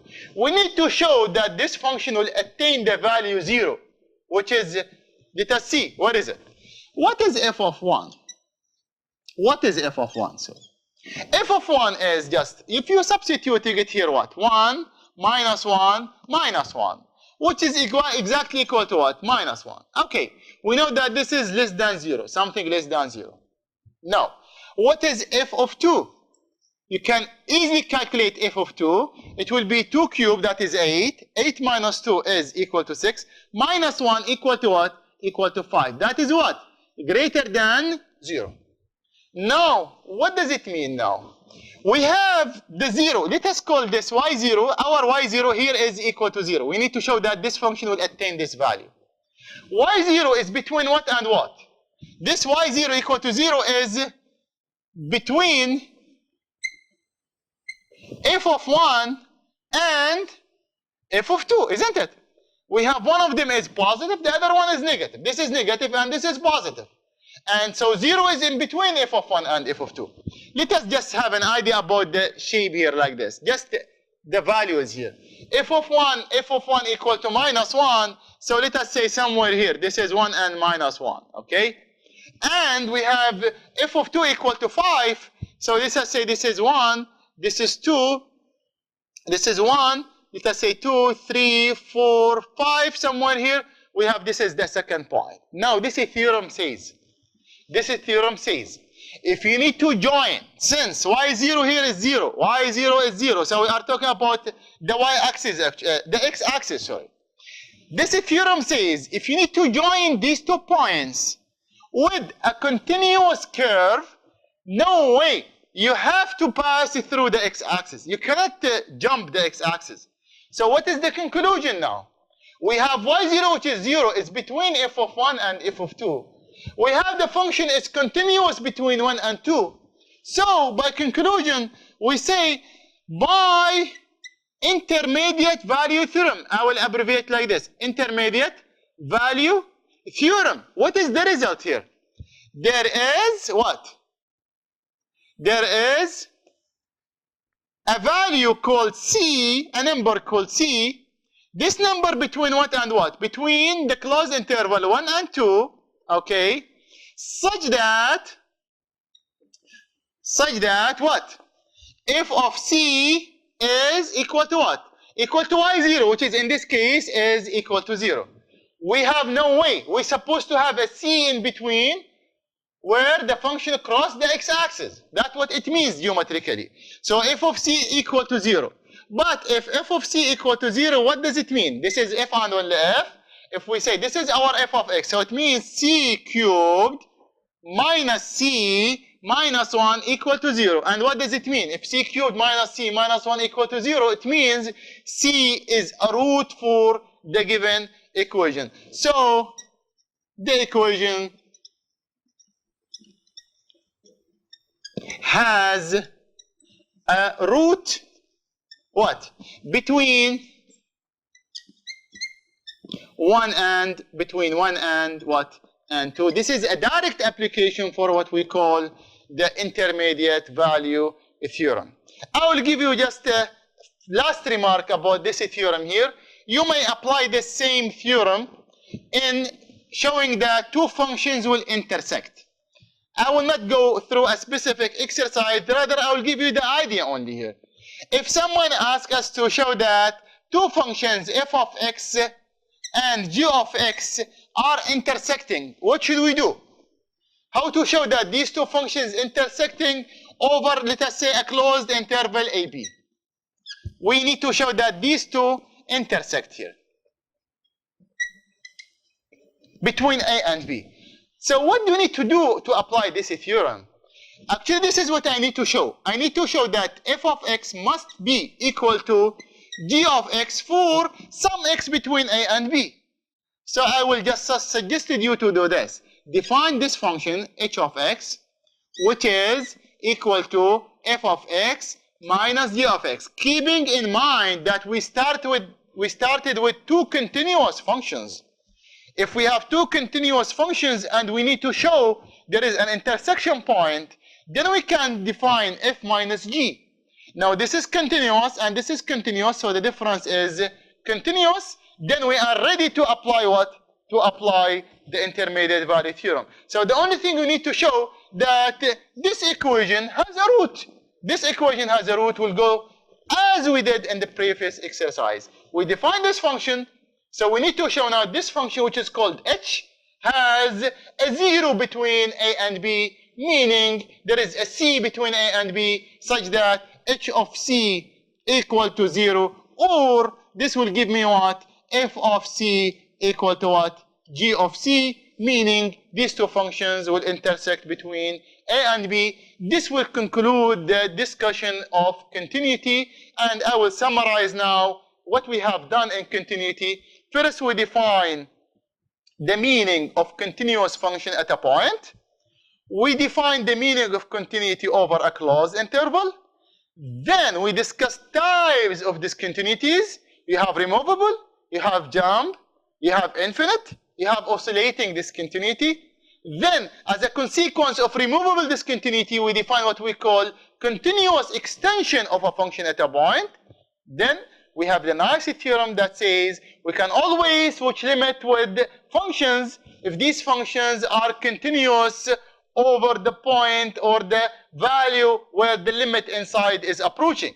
And finally, we have this nice theorem which is called intermediate value theorems. I guess these are the main points discussed over continuity property of a function. In the next few classes or lessons we will introduce another type of property called differentiability of a function at a point, and we will discuss also the geometrical meaning of the word differentiability. Okay?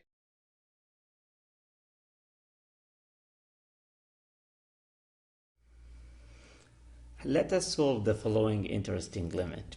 When x goes to -4, the numerator goes to -8 plus 8, and the denominator goes to 16 minus 4 minus 12. And as you can see, this limit is of the form 0 over 0. We cannot just say the limit does not exist because it is of the form 0 over 0. X equals to -4 makes the numerator and the denominator equal to 0, means x plus 4 is a factor of the numerator and the denominator. And to see this, I will factor both the numerator and the denominator. So this is the limit as x goes to -4. I'll take 2 as a common factor here, and as you can see, x plus 4 is already there.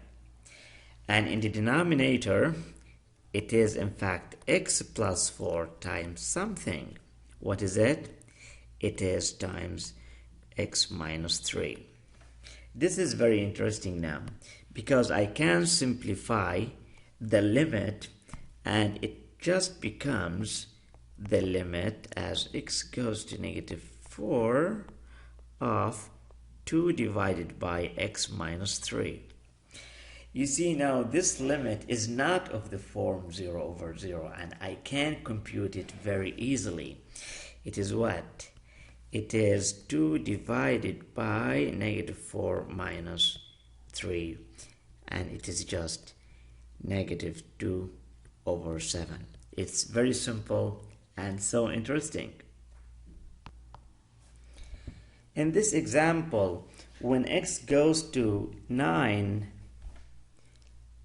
it is going to be of the form 9 minus 9 divided by 3 minus root of 9, and it is of the form 0 over 0. And to calculate this limit, I will multiply by the conjugate of the denominator.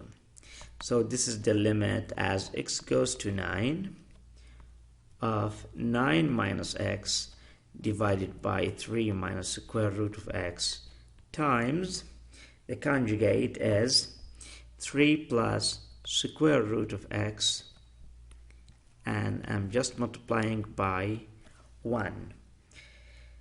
and this quantity will simplify, in fact, to what? When you multiply the denominators, this is just difference between two squares. So the first square, it is 9 minus the second squared, which is x. And the product of numerators will be just 9 minus x times 3 plus root x. As you can see, we can simplify things here. 9 minus x with 9 minus x. So then I have the limit as x goes to 9 of 3 plus root x.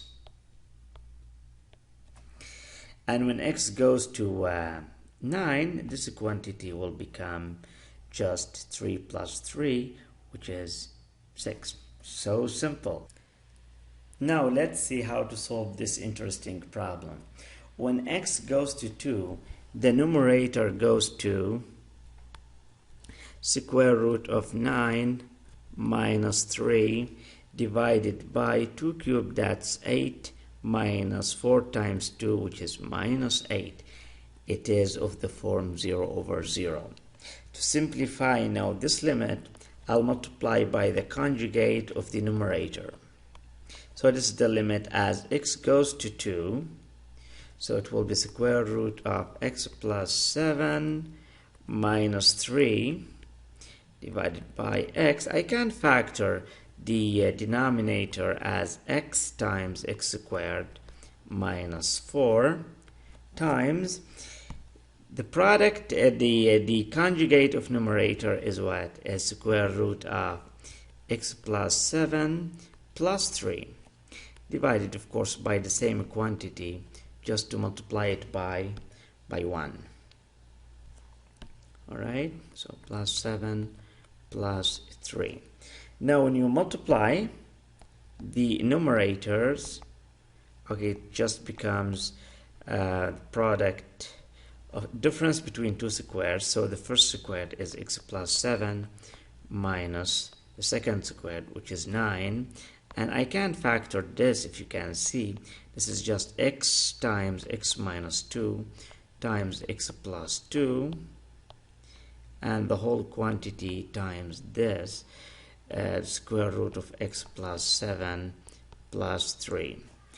As you can see here, the numerator simplifies to what? Simplifies to x minus 2 divided by x times x minus 2 times x plus 2, alright, times square root of x plus 3, x plus 7 plus 3.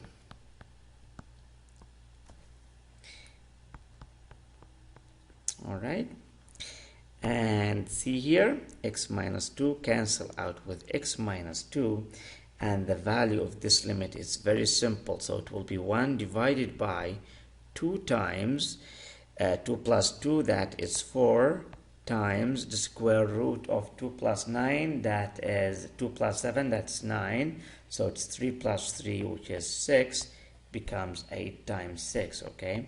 So it is 1 over 48. So simple and so cool. See now the following problem. When x goes to negative 2, the numerator goes to negative half plus half, and the denominator is negative 8 plus 8. So it is 0 over 0. I will go and simplify things. I can write the numerator as x plus 2 divided by 2x, and the denominator is in fact the sum of 2 cubes. I can factor it as x plus 2 times x squared minus 2x plus 4. We just organize things now. It becomes x plus 2 divided by 2x times x plus 2 times x squared minus 2x plus 4. See here, things are nicer. I can simplify x plus 2, and this gives me the limit as x goes to negative 2 of 1 divided by 2x times x squared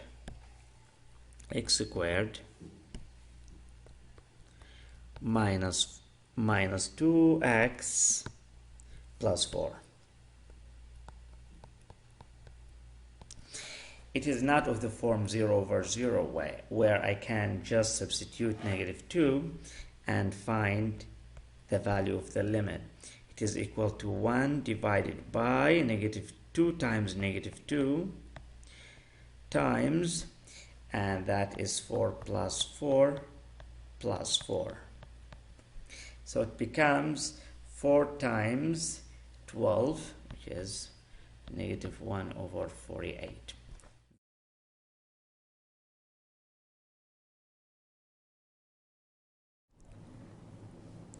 Let's see how to calculate the following limit.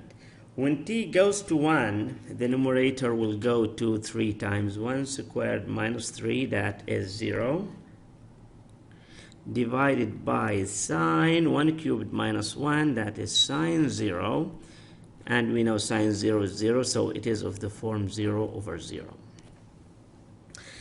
To calculate this limit, let me first remind you of something. Say you have the limit of sine x divided by x as x goes to 0. We know that this limit equals to 1. Similarly, when I have the limit of the reciprocal x divided by sine x as x goes to 0, this is also 1. We have, in fact, a more general result that says if the limit of any function f of x, where x goes to some point x0, suppose this limit is equals to 0, then in fact we have the limit of sine of this function divided by the same function as x goes to x0 is also equal to 1. As long as the argument of sine goes to 0 divided by the same argument, okay, then the limit will be 1. Similarly, we have the limit of f of x divided by sine of x as x goes to x0 equals to 1. Of course, we have to have this condition. If the argument inside the sine, if this argument goes to 0 as x goes to x0, okay, and we have the same argument here, okay, then this limit is going to be 1.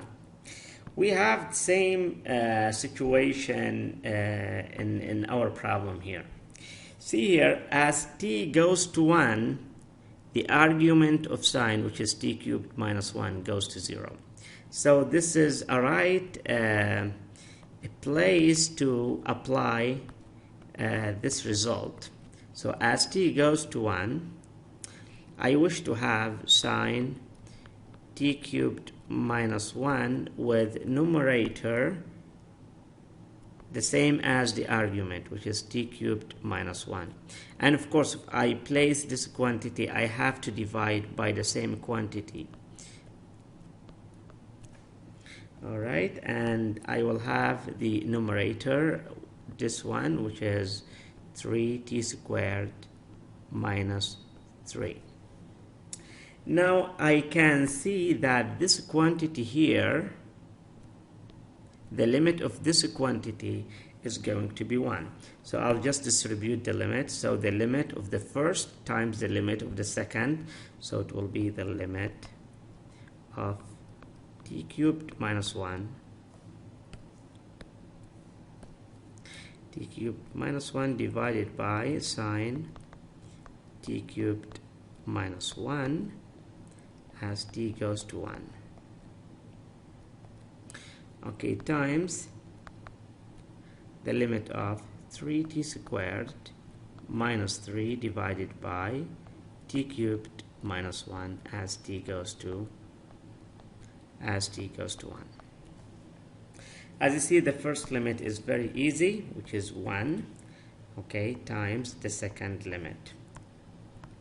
Now the second limit as t goes to 1, it will be what? It will be, you can take 3 as a common factor, so it will be t squared minus 1 divided by t cubed minus 1, and it is of the form 0 over 0. Well, this is going to be simple. I will factor the numerator and the denominator. So this will be the limit as t goes to 1 of 3 times t minus 1 times t plus 1 divided by factoring now t cubed minus 1 gives us t minus 1 times t squared plus t plus 1. See, here we have some simplifications. So the t minus 1 goes with the t minus 1. So, and the value of the limit will be simply 3 times 2 divided by 1 cubed plus 1 divided by 3. And the answer to this limit is just what? 2. Very good.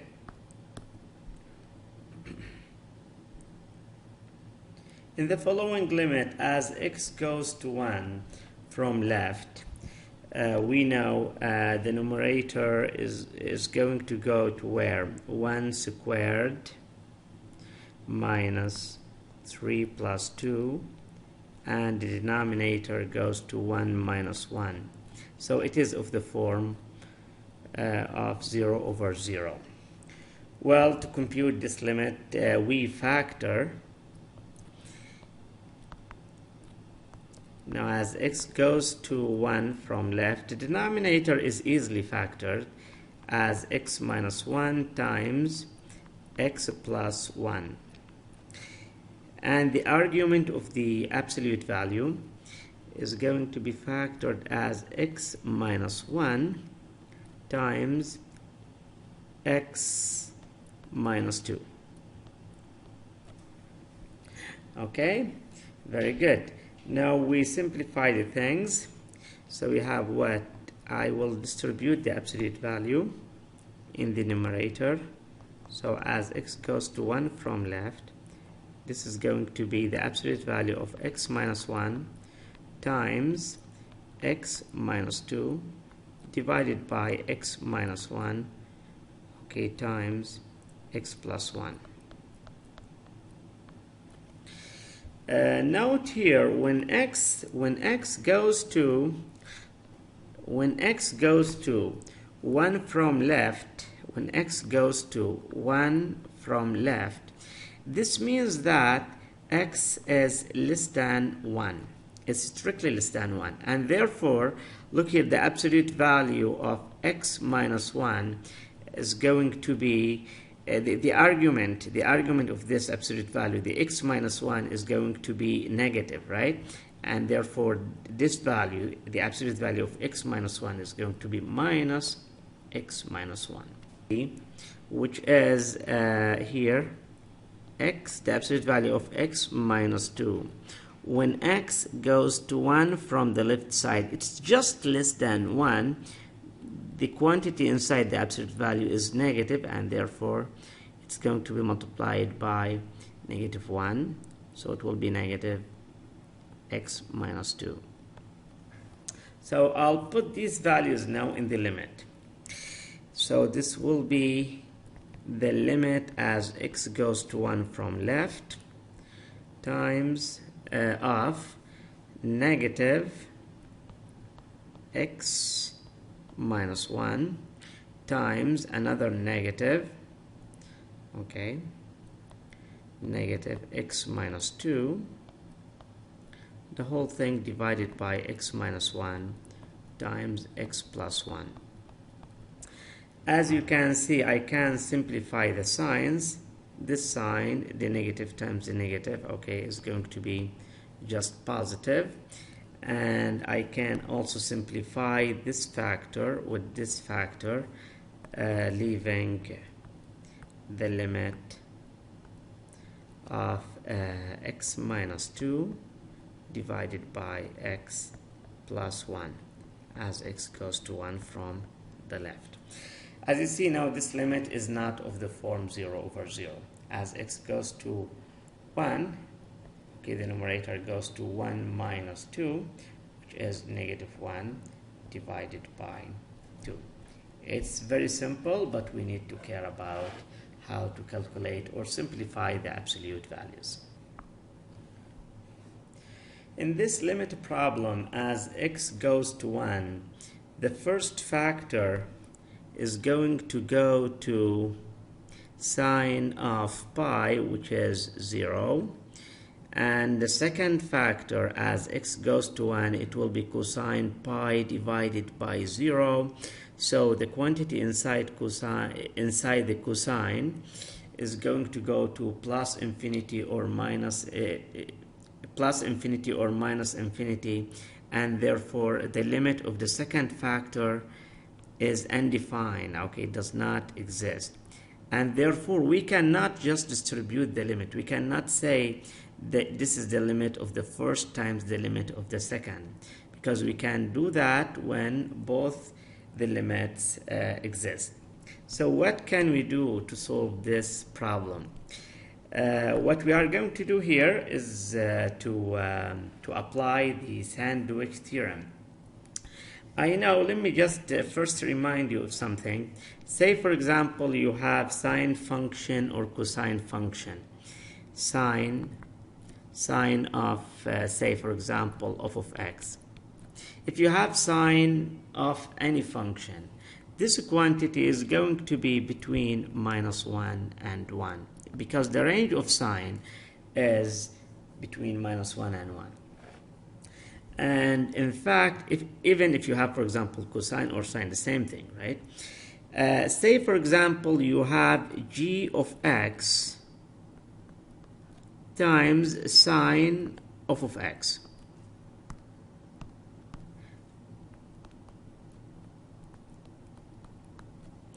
Now, the maximum value that this quantity can take is g of x if it is positive, right? And if it's negative, it's going to be minus g of x. So in general, the maximum value is the absolute value of g of x. Remember, the maximum value of this quantity is what? Is just 1. And the minimal value is going to be minus the absolute value of g of x. Now, this remark is very useful. For example, if you had, say, for example, h of x times cosine k of x, what is the maximum value this quantity can take? The maximum value is the absolute value of the coefficient of the cosine. So it is the absolute value of h of x. And the minimal value, okay, this quantity can take is minus the absolute value of the coefficient of cosine. So it is minus the absolute value of h of x. I will apply this result, okay, to solve this limit problem. So what I will do, I will first take sine pi x, okay, times cosine pi 1 minus x. As you see, I'll take now this quantity is going to be, see here, the coefficient of sine x is this one. So let me write it as this. It is just cosine pi 1 minus x times sine pi x. I don't like this term, okay, because when x goes to 1, its limit does not exist. So I will sandwich the whole quantity here between something and something, okay? So what is the coefficient of sine here? The coefficient of sine is this quantity. Okay, so this quantity is going to be less than or equal to. Now I will apply this result to solve the following problem. I know that sine pi x times cosine pi divided by 1 minus x is sandwiched, okay, I'm using a sandwich theorem in fact, is sandwiched between minus absolute value of sine pi x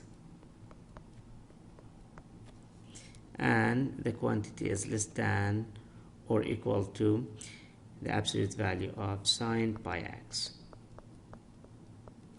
Now let me take the limit, okay, to each side. So what I will have here, see the limit of the left side, this limit here, the limit of minus absolute value of sine pi x as x goes to 1 is 0. Okay, that's one thing. The second thing, the limit of the right side, which is the sine of pi x as x goes to 1 equals to what? 0. Then by sandwich theorem, from sandwich theorem,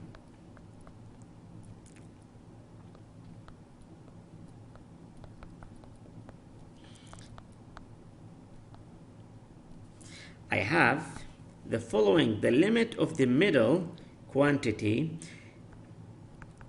has to equal to the two limits. So the limit of sine pi x times cosine pi divided by 1 minus x as x goes to 1 equals to 0. It's very simple. Now you see the limit of the left side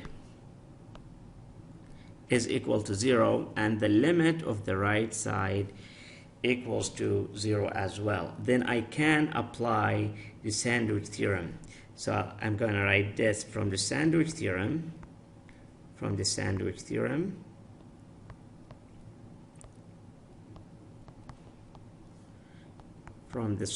theorem, what do I have? I have to have the limit of the middle quantity must be equal to the other two limits, okay? So the limit of sine pi x times cosine pi divided by 1 minus x as x goes to 1 equals to 0. Very interesting. In the following limit, when x goes to 0, I know the first term goes to 0, but the second term, the second factor, does not exist.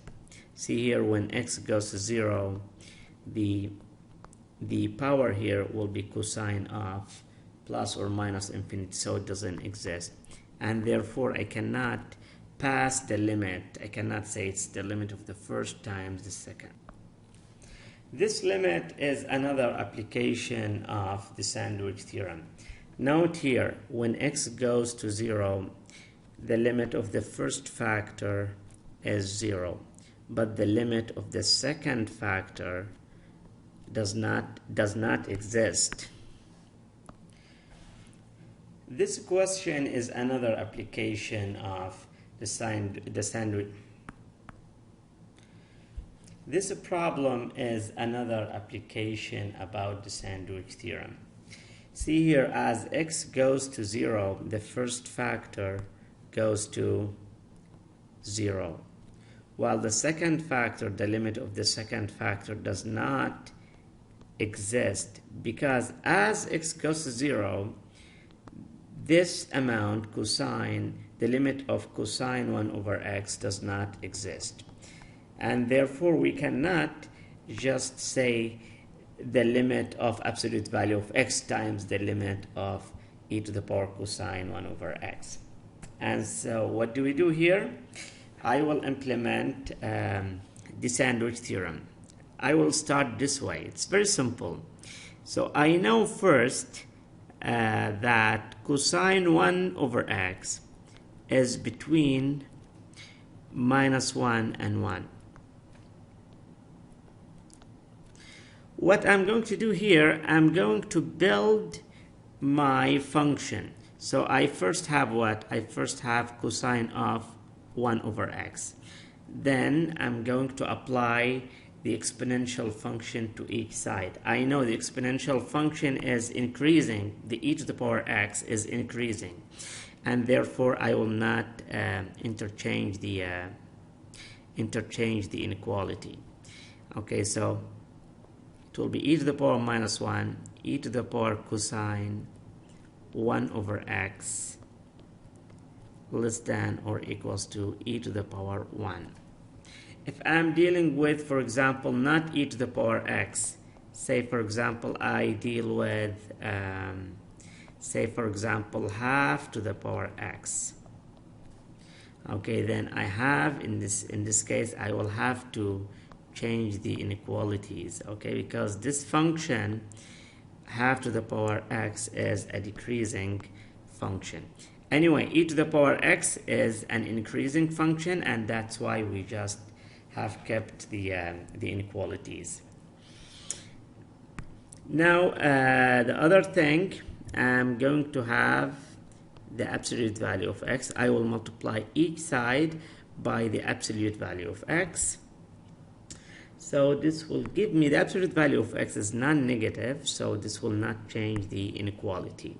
So it will be absolute value of x e to the power -1 less than or equals to absolute value of x e to the power cosine 1 over x less than or equals to absolute value of x times e to the power 1, or just simply e.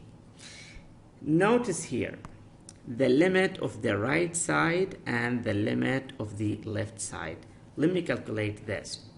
The limit of the left side, which is absolute value of x e to the power -1 as x goes to 0, is equal to 0.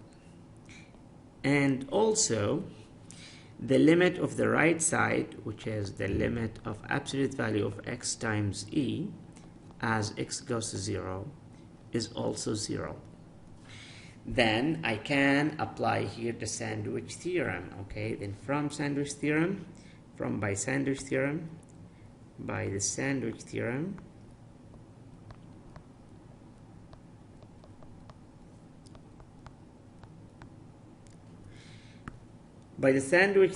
the limit of the middle quantity must equal to the value of the other limits. So the limit of absolute value of x times e to the power cosine 1 over x as x goes to 0 is equal to 0. Very simple and interesting. In this limit problem, we are given that the limit as x goes to 2 of f of x minus 2x plus 3 divided by x minus 2 is equal to 1. So the limit exists. And we would like to find the limit of f of x as x goes to 2. So this is our unknown. I will solve this problem by using the properties of limits. So what I know first, I know I'm given that this limit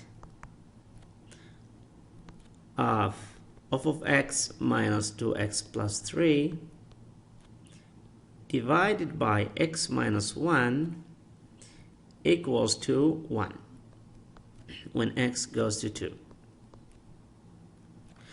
I would like to find the limit of f of x as x goes to 2.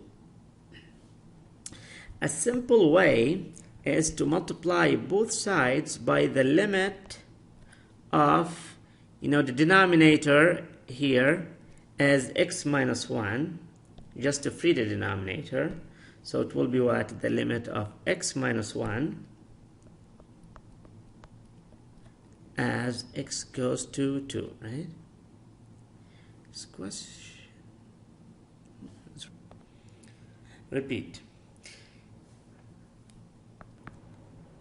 In this question, we are given that the limit as x goes to 2 of f of x minus 2x plus 3 divided by, repeat. In this problem, we are given that the limit as x goes to 2 of f of x minus 2x plus 3 divided by x minus 2 is given to be 1. And we would like to find the limit of f of x as x goes to 2. See here, I will use the properties of limits in order to solve this problem. It's very simple. So I'm given the limit as x goes to 2 of f of x minus 2x plus 3 divided by x minus 2 equals to 1. And I would like to find the value of the limit of f of x as x goes to 2. Well, then I will need to free the denominator.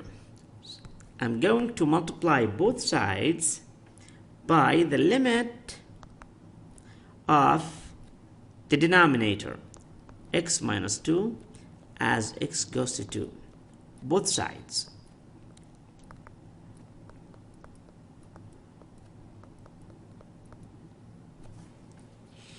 Okay, you see, I know the first limit is 0, but I will simplify the second limit because this limit is going to be as a single limit. So it will be the limit as x goes to 2 of the product of two limits.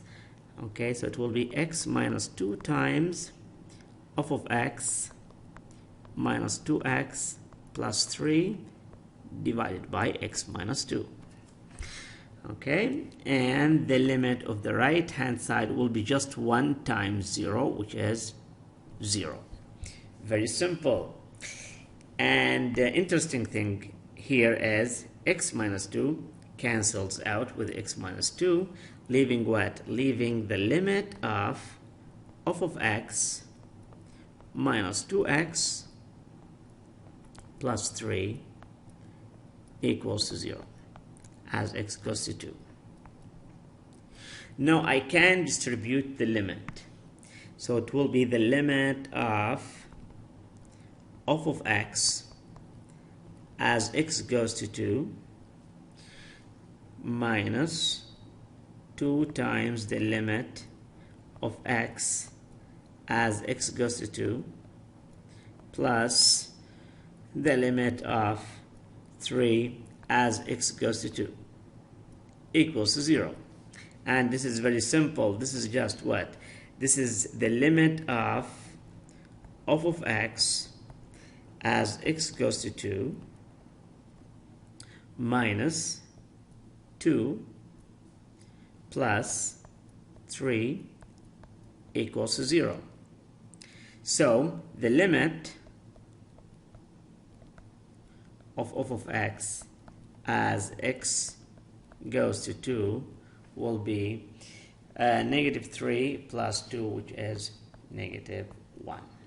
I just use the properties of limits to solve this problem. In this problem, we are given that the limit as x goes to 2 of f of x minus 2x plus 3 divided by x minus 2 equals to 1. And we would like to find the limit of f of x as x goes to 2. Here I will use the properties of limits to solve the following problem. We are given that this limit of x minus 2x plus 3 divided by x minus 2 as x goes to 2 equals to 1. And I would like to find the limit of x. Here, in order to simplify things, I will multiply by the limit of the denominator in order to cancel it out, and things will simplify. You will see now.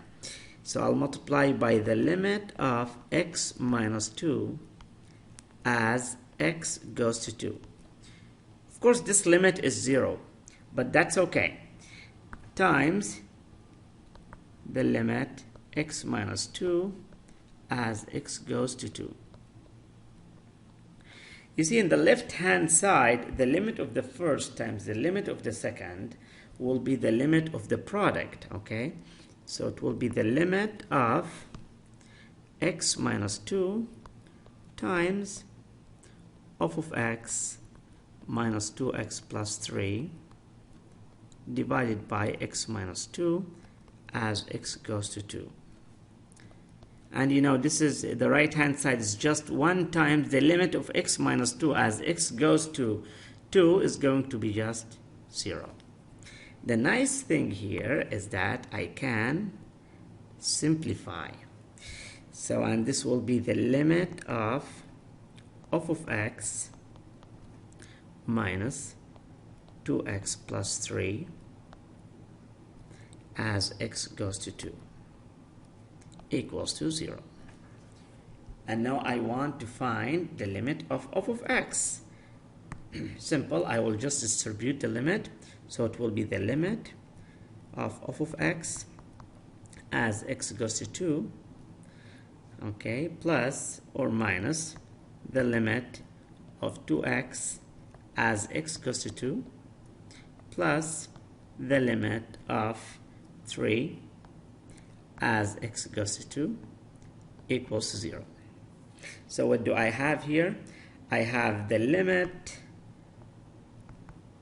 of x as x goes to 2 minus the limit of 2x as x goes to 2 is 4, so it will be negative 4, plus the limit of 3 as x goes to 2 is just 3, so it will be negative 4 plus 3 equals to 0. So what is the limit of x? Then the limit of x as x goes to 2